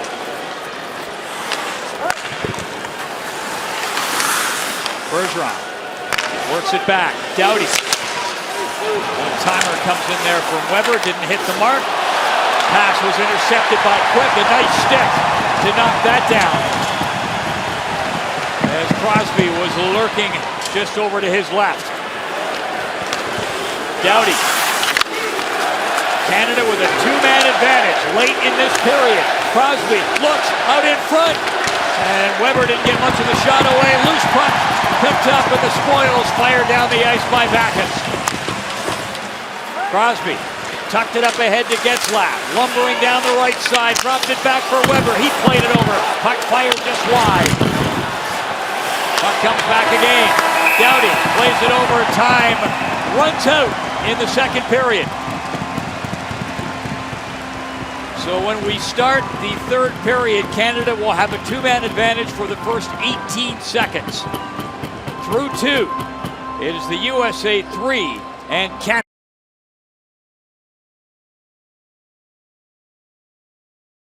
Goodness, that was absolutely intense. Jonathan Quick, 32 saves through 2 periods. Ben Bishop expected to be in net for the Americans in the third. Coming up, Nick and Elliot going to talk about what's been an incredibly intense and physical 40 minutes of hockey as one of hockey's most bitter rivalries has been renewed. This is the World Cup of Hockey.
Kypreos said he expected Steven Stamkos to look like he was shot out of a cannon. He was so excited to play. At times, he's been electric. 5 shots, 10 minutes of ice time. Caught a post in the second as well. And our Christine Simpson caught up with Steven Stamkos.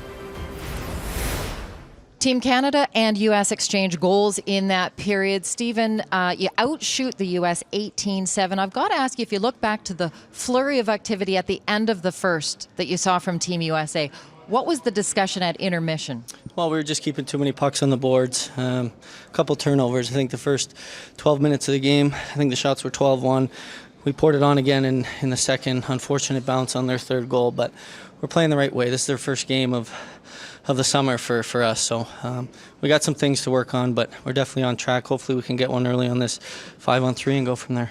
As advertised, we can see Team USA was built to be a physical, gritty team. As temperatures rise out there, how do you counter that and get the offense going? Well, we know the rivalry is strong anytime you play the Americans, and we got some guys that can go in and forecheck and obviously stick up for each other. So we're not shying away from that. We just got to keep getting shots. Quick seeing the puck pretty well tonight, and if we keep getting chances, I think they're going to go in for us. Thanks, Stephen. Thank you. Welcome back into our Sportsnet studios. Elliot Friedman, Nick Kypreos, David Amber, Christine Simpson asking Steven Stamkos about the chippiness we saw out there. Ryan Kessler's night's over. That's how chippy this thing has gotten. This is kind of more like playoff hockey than exhibition hockey. Well, the 4th exhibition game so far of this tournament, 3 of them heated rivals, and this one falls into place. We didn't get anything out of real North American and Team Europe for obvious reasons, but this one, these teams hate each other, and we're happy for it. You're loving it. You're absolutely loving it. But they want to establish, we talked off the top of the show how the U.S. want to establish a gritty, in-your-face type of situation. Dubinsky and Crosby with that heated history, and then Oshie here on this hit on Logan Couture. And there's the big one right there. Kessler out of the game with the hit from behind on Weber. Elliot, there'll be a few people looking at that. Well, why don't you just explain how supplemental discipline works here? Well, we know that this tournament's called under an NHL structure, but it will not be the safety department that we're accustomed to seeing at the National Hockey League level. Yes, Stefan Quintel, who's the senior VP of player safety, will be involved, but this will be a 3-person panel that will handle supplementary discipline. There'll be someone from the hockey ops department. Chris King, Rod Pasma might be involved in that. And the 3rd person would be someone representing the IIHF.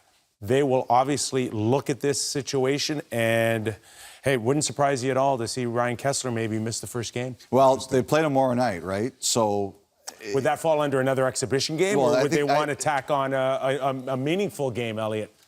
Why are you asking me? Why don't you ask that? Do you remember when people said that they didn't want players at the Olympics because they worried they're going to get hurt?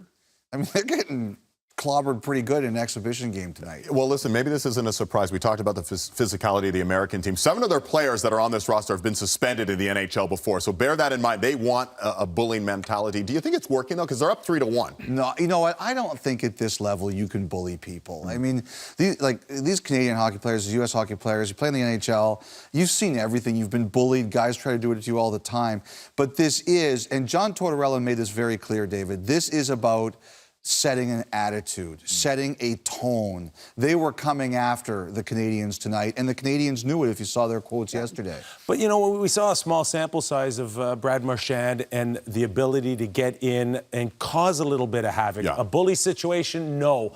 But those type of in-your-face guys that can cause a quick reaction, and we saw Byfuglien cuff them and end up in the penalty box, and those are the type of situations that could mean the difference between winning this thing or losing it.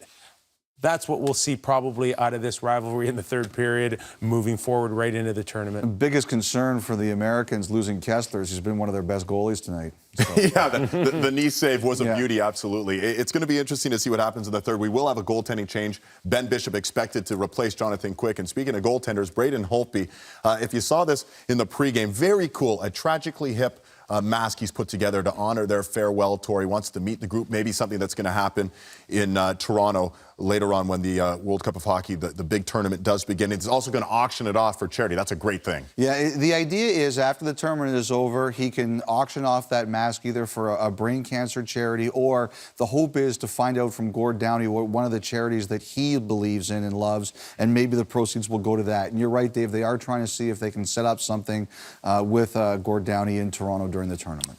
It has been a fast and physical and furious 40 minutes thus far from Nationwide Arena in Columbus, Ohio. Don't believe me? Ask Logan Couture. Wow. Wallpapered right there. We're talking concussions and some new protocol next, so keep it here. It's the World Cup of Hockey.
Out in the World Cup of Hockey pre-tournament yesterday. We have another triple header coming your way tomorrow. Team Russia, Czech Republic, 10:30 a.m. Eastern, coming your way from Prague at noon Eastern. It's Finland and Sweden. That was another great battle, some chippiness there as well. And then on Sportsnet, here's the entree, a rematch. USA and Canada from our nation's capital. Catch it all on Rogers NHL Game Center live. Right? They don't let us kind of ease into this. Triple header after triple header, guys, but we're managing so far. If you caught the game last night, the NFL game that was, Carolina Panthers quarterback Cam Newton looked like he might have suffered a concussion, took a couple of pretty big headshots, stayed in the game. All sorts of chatter on Twitter about should he have stayed in the game? Were they being, compromising his health? This chat's also permeated the NHL arena as well about how players should be handling these situations, how the league should be handling these situations. Elliot, you have some news on a new concussion protocol. Well, before the start of the regular season, the NHL is going to announce some changes to the way they're doing this. And from what I understand, what they're going to do is they've hired 4 individuals who are going to watch all the games on TV. Now, these are people, from what I'm told, they have backgrounds in hockey, but they do not work for any NHL teams at this time. But they've been hired by the league, and they are going to watch the games, and they are going to have the power, apparently, to call and say, I see something here, take the player out of the game. And what I think that this is about the Dennis Weidman situation from last year, Nick, where Weidman now has admitted that even though he told the trainer he did not want to leave the game, and an independent spotter had said take him out, that he said he suffered a concussion. So now I understand the way it's going to be is if one of these spotters says take the player out, the player's going to have to leave. So I'm clear, Elliot, the 4 spotters are in a neutral place. Yes. And they're watching it on a monitor. Well, there's still going to be the independent spotters at the games, and in addition, there's going to be these 4 people watching the games on TV. And they'll oversee anything from their monitors. And they, in conjunction with the independent with the spotters at the games, from what I'm told, they're going to have the power to take people out of the game. Are these medical experts? All I know is that they are trainers who've worked in hockey before, and they don't work for current NHL teams now. The league does not want to release the full guidelines yet. Sure. We'll have to wait till then to have the full explanation. But from what I understand, they're going to have the power to take players out. It was clear that there's some things, I mean, their hearts are in the right place, but it was flawed. There was some serious situations where it didn't work out like they had thought. It's evolving. It continues to evolve. But this is far from being perfect still. But you like the fact they're making some movements, Nick. We'll see, Elliot. I mean, I don't know what someone from a monitor could really do other than assess. Someone might be like we watched Logan Couture. I mean, for me, I'm not a medical doctor, but I think he was, had some brain trauma there. He got maybe some cobwebs that he has to shake out. But we'll see him back for the 3rd period. Does he take tomorrow night off? We'll see where it goes. We will find out. The 3rd period's rolling your way next, so keep it locked here as we get set. Canada with some work to do, but remember, they do start this 3rd period with a 2-man advantage. If baseball's your thing, the Jays trying to rally against the Red Sox. It's a huge series, first in the AL East on the line. That's over on Sportsnet. Enjoy the weekend. Wall-to-wall action tonight on the Sportsnet family of networks.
Period on a two-man advantage for the first 18 seconds. Welcome to the game, Mr. Ben Bishop, as he comes off the bench to play the third period. That was the plan heading into things.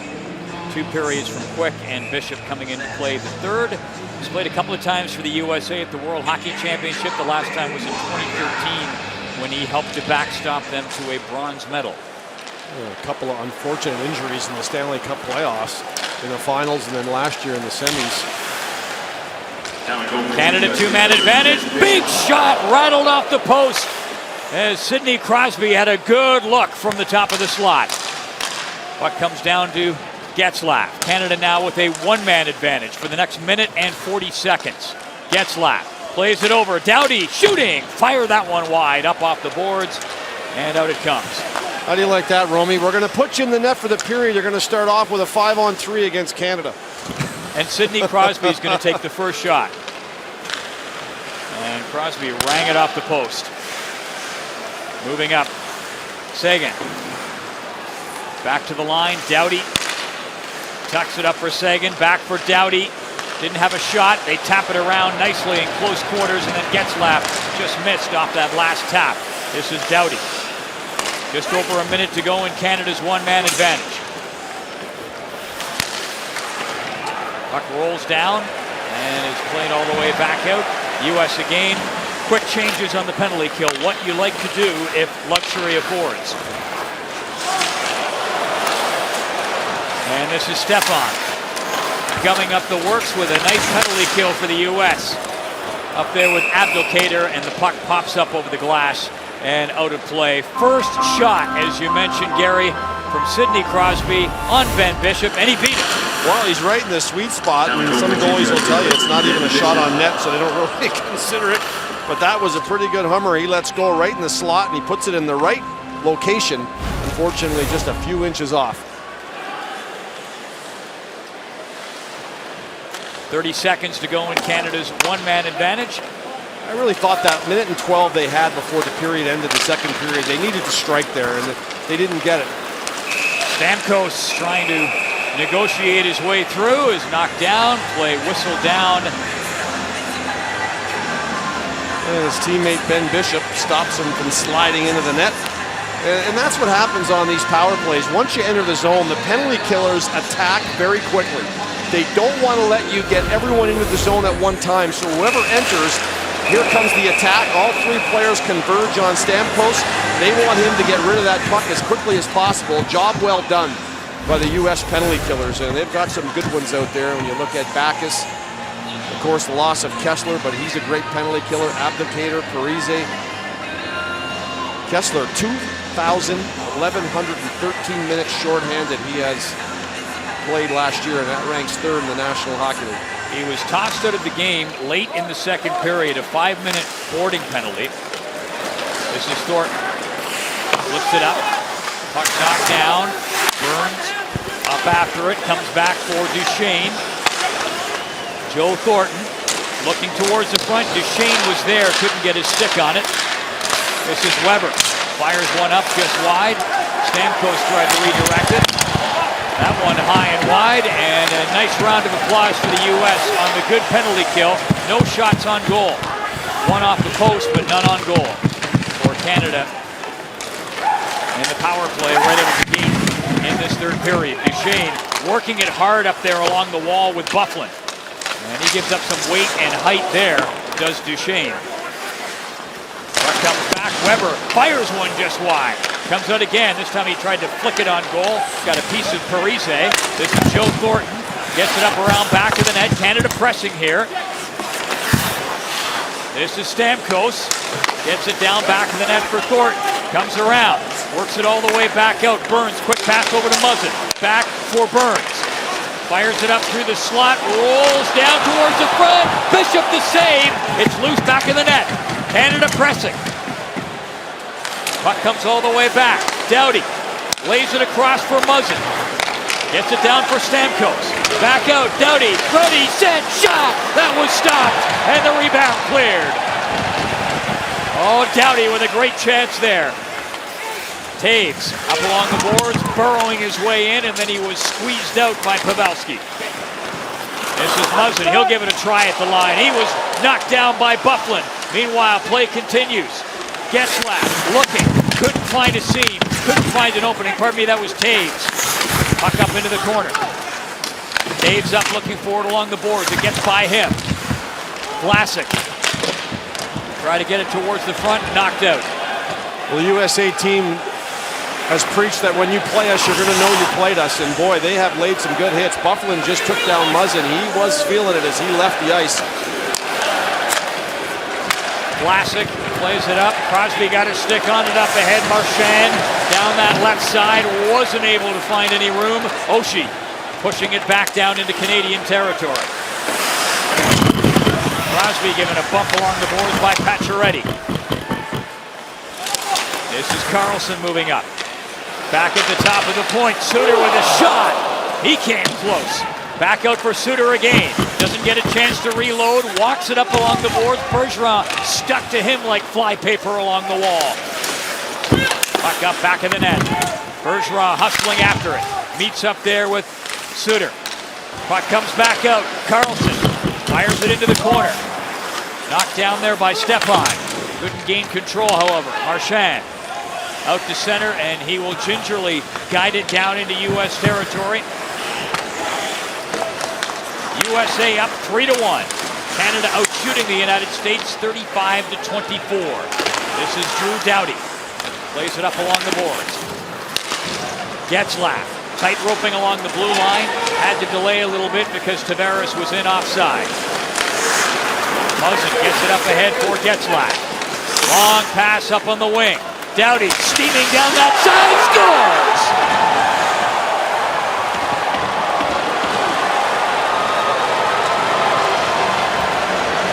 Big chance, big shot. Doughty gets the goal, it's 3-2. Paul, you mentioned that Canada, it's a riches of talent. Carey Price, probably the best goaltender in the league.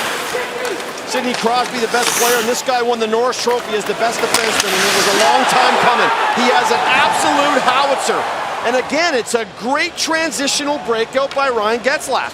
We showed a backhand pass to Duchesne in the second period, and here he finds Drew Doughty streaking up the wing. He had almost 150 feet of ice to work with before he laid into that thing. That was an absolute back scratcher. Norris Trophy winner, two-time Olympic gold medalist. Big goal for Canada, or as big as they can be in a pre-tournament game. There's Canada to within one. And a penalty coming up. It's going to be an interference call, but in the wake of the call, after it had already been indicated, Giroux taken heavily into the boards, and he is ailing.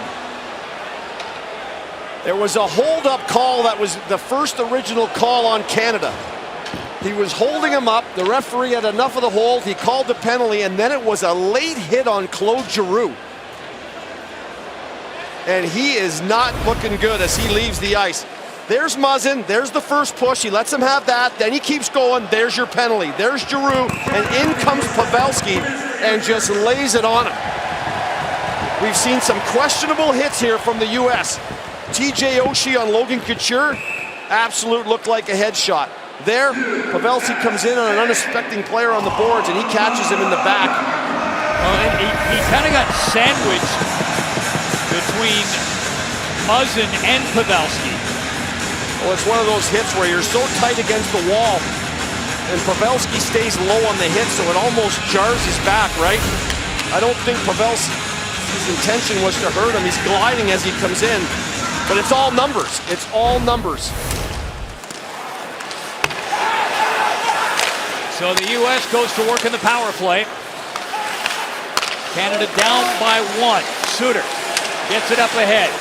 Kane tried to pass it out in front for Pavelski. Puck fired wide. Kane was after the rebound. That was Byfuglien who would come rumbling in from that left point with a chance. He'll get another one here. Fired it just wide. Rebound. Kane had a beat on the short side. And the puck played down the ice. Logan Couture back on the ice for that penalty kill. He is a real solid penalty killer and a big help for Team Canada there after taking that hit in the second period. Big power play for the USA. Up by one. Canada was pressing where they can really put a dagger into Canadian comeback hopes with a power play goal here as the play is offside. 1:11 to go in the USA power play. Good movement by the U.S. power play. Good job tracking the puck down. But anytime you got Patrick Kane, watch him rotate up this nice pass across to Buffalo, who's got an absolute howitzer. You got to be so careful. Both teams possess a guy that can really bring it. Of course, Shea Weber for Team Canada, but what a game Kane's had so far. He is so dangerous. Oshie up there after it. Bergeron breaks it up for Canada. Pacioretty up, cruising around looking for that puck. Palmieri up for Pacioretty. Good job by Pietrangelo to win that puck, but he couldn't get it out. Here's Carlson. Fires a wrist shot. That's stopped. Rebound in front. What a stop by Price. How did he do it? My goodness. Gotta see that again. Did he get it or did it get the post? What a chance nonetheless. Puck picked up here by Taves. Niskanen skates back. 25 seconds to go in the power play. Oh, that would have done it. A big goal for the U.S. in the power play, and the chance not quite fulfilled. Working up. Suter got it back. Kane fired it wide. Suter taps it back to the line. Niskanen plays it up around back of the net. Dying seconds at this U.S. power play. Can Kane work a bit of magic here? Not much room and no more time. Pavelski works it back along the boards and it's played out. Niskanen sends it back in and it's offside. 3-2, the U.S. leading. Canada holds the fort on the power play.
That big hit in the corner, and what a chance for the USA.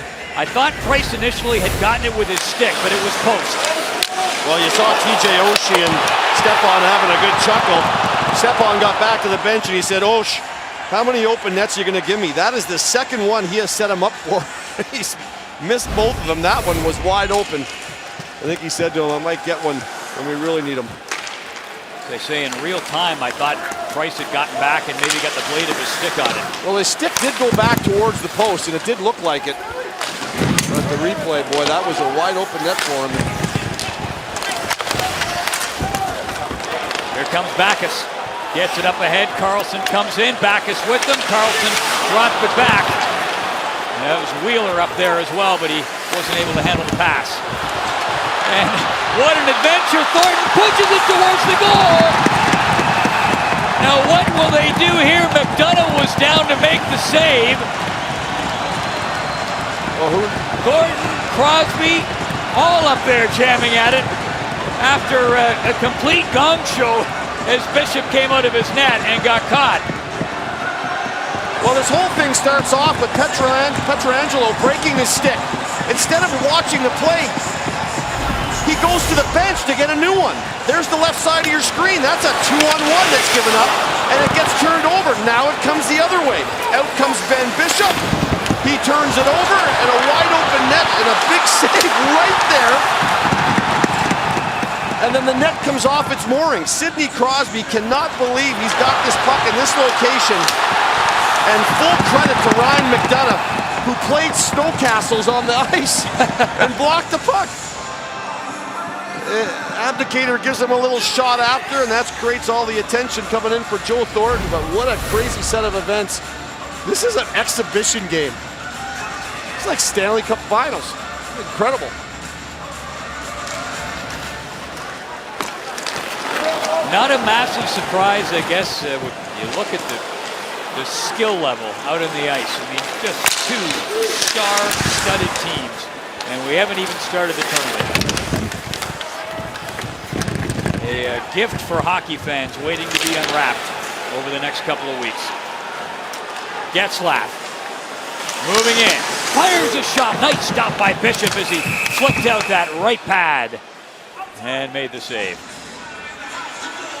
This is all about just not giving an inch. Exhibition doesn't matter. You do not want to give an inch to a team that you may get. And this might have went off the referee. He's holding on to Pietrangelo's stick, and he gets in the way of Bishop. Look at Bishop take a look at the referee right there. And then right here, another hard net drive, and the net gets dislodged there by Seguin. But sometimes the referee does get in the way, and McDonough was there to save the day, or this would have been all tied up. It wasn't pretty looking, I'll tell you that, but it was effective. Ben Bishop coming on in relief in this third period, as was the plan, after two excellent periods from Jonathan Quick, who was the starter for the USA in this game. And as planned, Carey Price playing the entire game for Team Canada. Tomorrow in Ottawa, there'll be a split. Holtby will start the game, and Crawford will come in relief halfway through. Here's Crosby, centers it out in front. Marchand was tied up, and Weber wasn't able to wheel it in. Coming up on the halfway point of this third period, USA leading 3-2.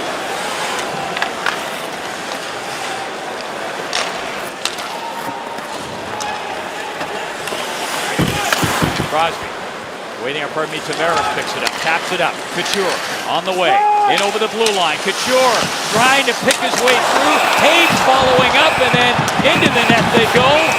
Couture trying to get out of the way after colliding with Ben Bishop, and everyone comes in. Well, I told you that earlier that Ben Bishop was injured the last two Stanley Cup playoff runs. And it was Vasilevsky that had to come in for him in relief. And when you lose your best goaltender, Vezina Trophy winner, it's a huge loss. And right here, these are the kind of net crashes that are so dangerous for goaltenders. And as Logan Couture is cutting up through the ice, he dials through the defenseman and the puck stays with him. He gets a bit of a fortuitous bounce as he's going through, and he's trying to locate it out of his skates. He just gets drilled, and he cannot stop himself. There's no way he's going to be able to cut down the speed.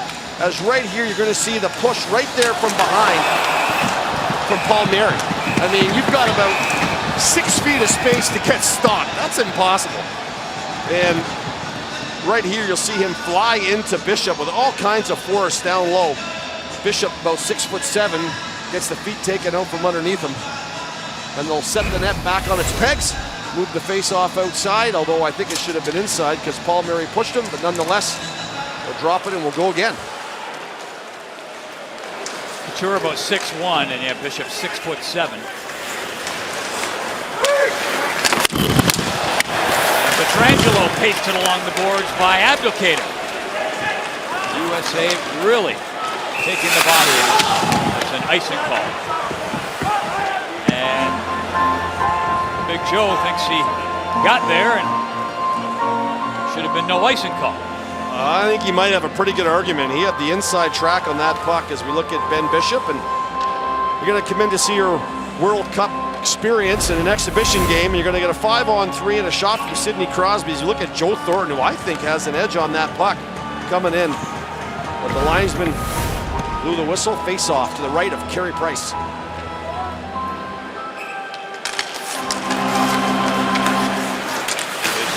Buffalo. And puck gets picked there by Wheeler. Burns up ahead for Thornton, left it there, and away comes Duchesne and over the line, passes it across. He heads to the net looking for the return feed or a tip. However, he was tied up and then is the recipient of a little posturing from Jack Johnson after the whistle. 9.5 minutes to go, third period. USA up by 1.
Top of the hour, and we are in Columbus, Ohio. It is pre-tournament game number 1 for the United States and Canada. 9.5 minutes to go in the third period. The U.S. is leading by a score of 3-2. I'm Paul Romanuk, and Gary Galley also with me right down between the benches. He's got the best seat in the house, and I hope yours is a pretty good one as well. Sidney Crosby's isn't bad, and he's been in a much more advantageous position than the one he's at right now, sitting on the bench. He's been around the net, but not rewarded yet.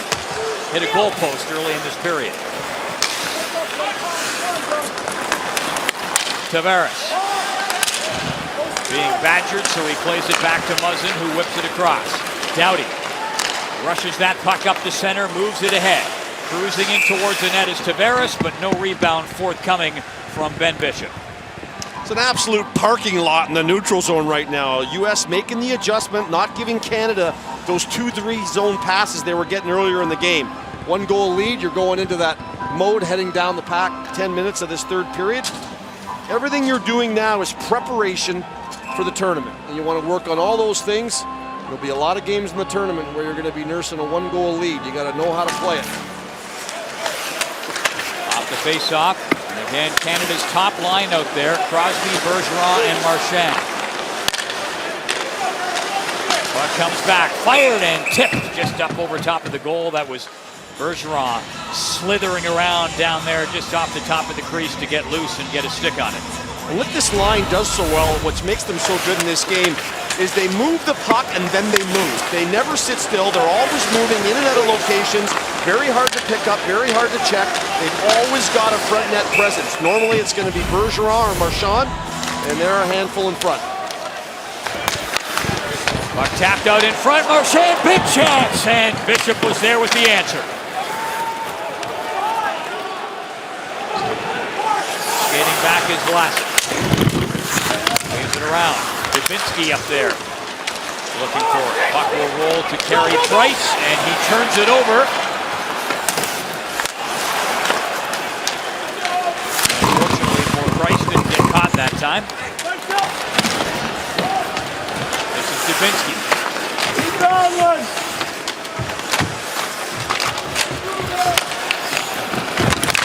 Stamkos. Weber. And he will start off. Shea Weber. Out to center. Was looking for Stamkos. Parise, pardon me, that was Pavelski trying to come in. Pietrangelo for Couture. Carlson hustles back after it. Gets it up and around the boards. Comes to Kane. And he waits. Up to Pavelski. Tucks it across. Carlson was breaking in. And the play just falling apart at the last second.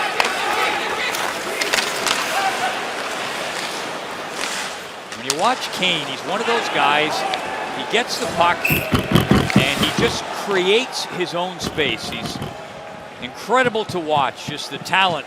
There'll be big players around him, and yet, Gary, he just finds that little bit of room to work. Well, you're absolutely right. And here, just getting outworked off the draws, Dubinsky to Crosby to Marchand, and then, wow, good save by Bishop, who aggressively came out. You're right about Patrick Kane. It is just one of those guys that every time he has the puck on his stick, you take a deep breath. Doughty. Puck comes back, whipped towards the front of the net. Getzlaf was lurking down there. And work back for Doughty. Fires it. That was tipped towards the front of the net. Now picked up again by Kane.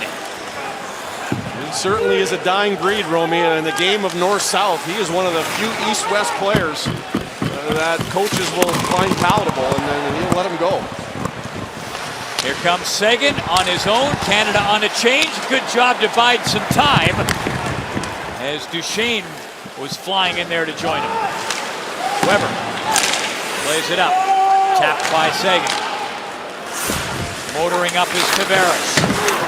Shoulder dropped down, was digging after it. Oshie starts back out for the USA, plays it up and ahead for Johnson. In over the blue line, Johnson bumped along the boards by Weber. Price out to play it, got caught, turned the puck over. This is Weber in over the line, offside. One stride ahead was Matt Duchesne coming into Weber's left. I think giving the full game to Carey Price for Mike Babcock was a smart thing. He needs to play in a full game. He needs to get all the kinks and the rust out. And normally you don't see Carey Price. He is one of the best puck-moving goaltenders in the game. You normally don't see him turn pucks over like that or give rebounds like that. So he needs to get these kinks out. I think it's a good thing to let them play this full game. First game he's played since November the 25th of last season. It was a game against the New York Rangers. And that's 289 days. I tell you what, Tyler Seguin is another guy. He's had a couple of spots where he's had the puck and he's lost it off his stick. He's got a bit of rust on him. Those guys that have been injured all year, it takes time. Palmieri lays it in. Pietrangelo back together. Well, and a credit to the amazing skill level of all the players, but particularly the guys coming off injuries, Gary, to your point, just the pace that we have seen in this game. The first pre-tournament game. And we've also seen a lot of this intensity that, again, you normally don't see in exhibition games or pre-tournament games. What we do see is a pretty good finish, I'll bet. U.S. is still up by 1, 5.5 to go.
plan in terms of the lines.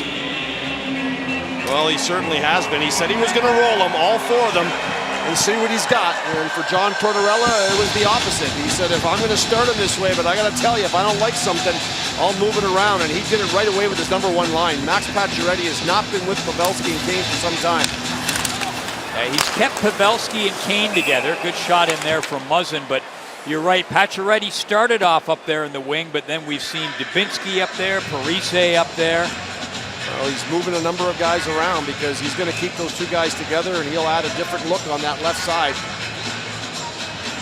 Those 2 guys that both scored tonight, Pavelski and Kane.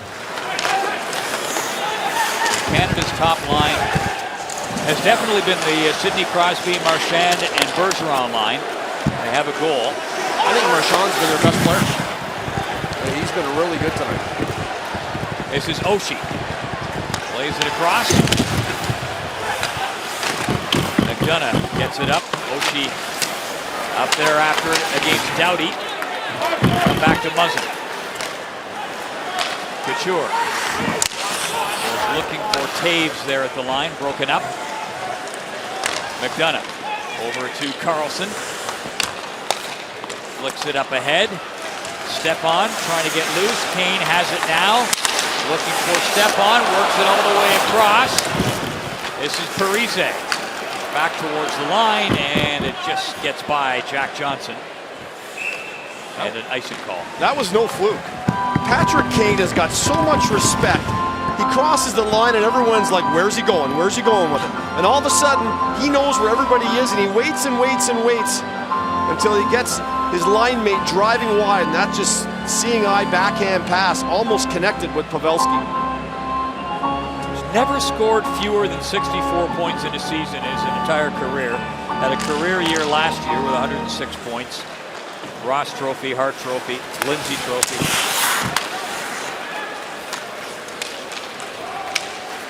Bergeron comes in. Marchand's up there with him. Across in front, and Bishop was able to knock that away. Price out to play. Crosby. Vlasic. Bishop goes to knock it down. Plays it quickly over to Matt Niskanen. For Pacioretty. Steps in over the blue line. Pacioretty tried to slide it back for Wheeler. Nice back checking there by Getzlaf, who starts Canada back the other way. Puck cleared in by Pietrangelo. Tavares up looking for it. And the puck won there by Bufflin, and he plays it down the ice. Pietrangelo back to fetch. 3.5 minutes to go, third period. Pre-tournament game #1 for Canada and the U.S. 2016 World Cup. It's just getting started, folks. These 2 teams will hook up a game tomorrow in Ottawa. And then we'll not see one another until the tournament starts in earnest. You think these exhibition games don't mean anything? Look at the cast of characters that have been involved in this. There's Justin Abdicator. We've seen hits from Bufflin. We've seen Dubinsky on top of people. Kessler has made a big difference in this game with his physicality. The types of personalities they've added as we look at this aerial pass from Sidney Crosby. Sometimes the passes lanes aren't open. You throw an aerial up and you never know what can happen. Marchand drives to the net. He takes the USA defenseman with him, and it careens off the skate of Niskanen and almost gets through Ben Bishop. Not always is the easy play, the tape to tape on the ice. Sometimes you got to be creative. Sidney Crosby doing a good job of getting the puck up and over everyone. Great, a pretty good scoring chance at the other end. And they are just making an adjustment to the clock. Well, they want Abdicator back on the ice, but his helmet is broken. The chin strap has come out, so they've got to get the chin strap back on or get him a new helmet. So they put 3:25 up in the clock now, so they've added 4 seconds.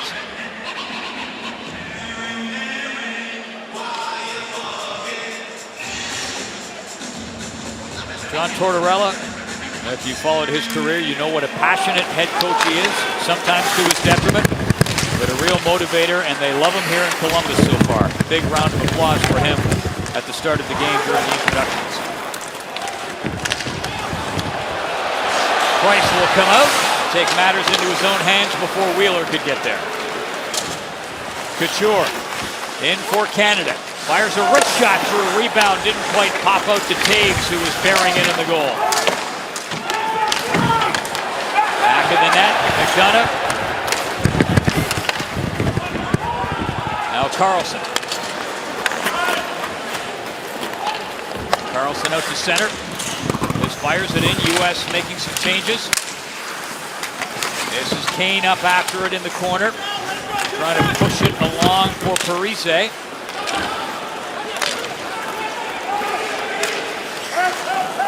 This is Niskanen. Parise out there with Pavelski and Kane. Niskanen back to pick it up. Now Canada making some changes. As the Crosby, Bergeron, and Marchand line out there again for Canada.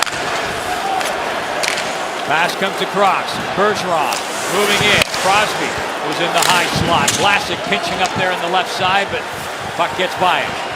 Weber. Bishop. And Carey Price is headed to the bench. Canada get the extra attacker out there. Empty net to shoot at. Oshie will carry it out. Well, they didn't think Vlasic was skating hard enough. They waved it off. Puck knocked down, empty net, off the outside of the goal. And that would have iced it. Marchand starts back, Canada with an extra attacker, empty net here. And that will salt it away, 4-2 for the U.S. Stepan gets that. Well, he's missed 2 empty nets in this game. Oshie has set him up for 2 wide open 4x6s. He missed both of them. One he hit the post. He's getting a pretty good chuckle here as he high-fives the bench. This one, they didn't need a goalie in the net for it. And he waited it out. He waited for Vlasic to get over, and then he went far side on him. A lot of net to look at. 2 turnovers by Canada. Both of them leading to chances. Abdicator hit the post first, and then a sloppy play coming outside the zone. Canada just never really got any tempo exiting their zone. And the result is an empty net goal and a 2-goal lead with $1:21 to go here.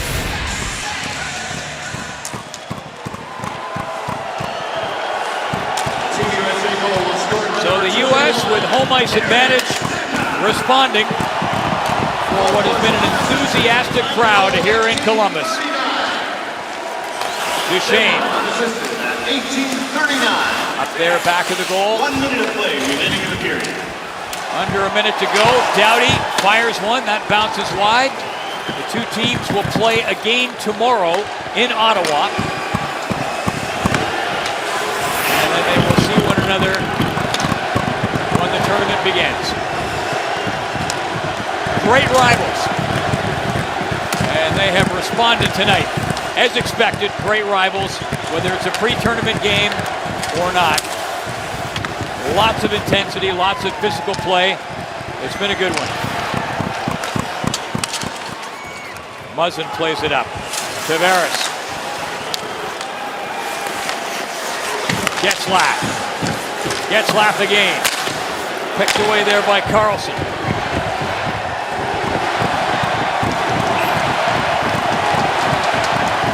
Eight seconds to go. And they'll crank up the USA chant.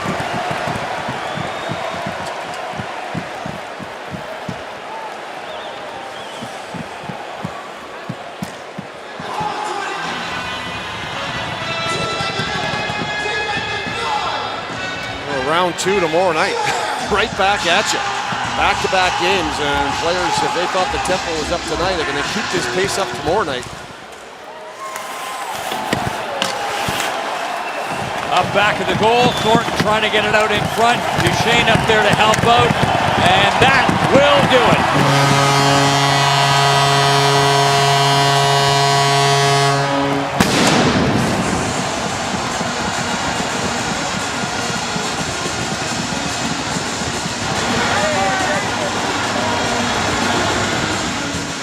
Quick was great for the first couple of periods. Ben Bishop coming on with a strong third period.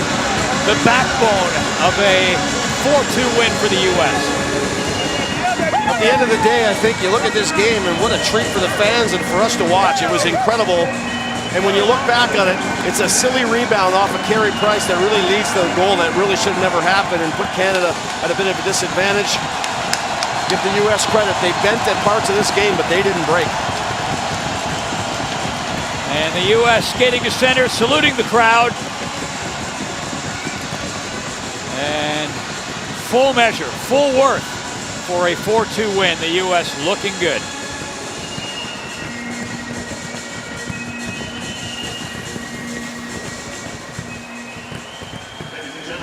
So both teams will leave after the game and head to Ottawa, where they will play again tomorrow in their second and final pre-tournament meeting.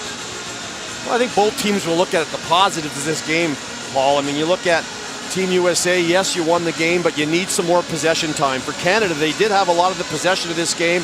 They outshot the U.S. by a large margin.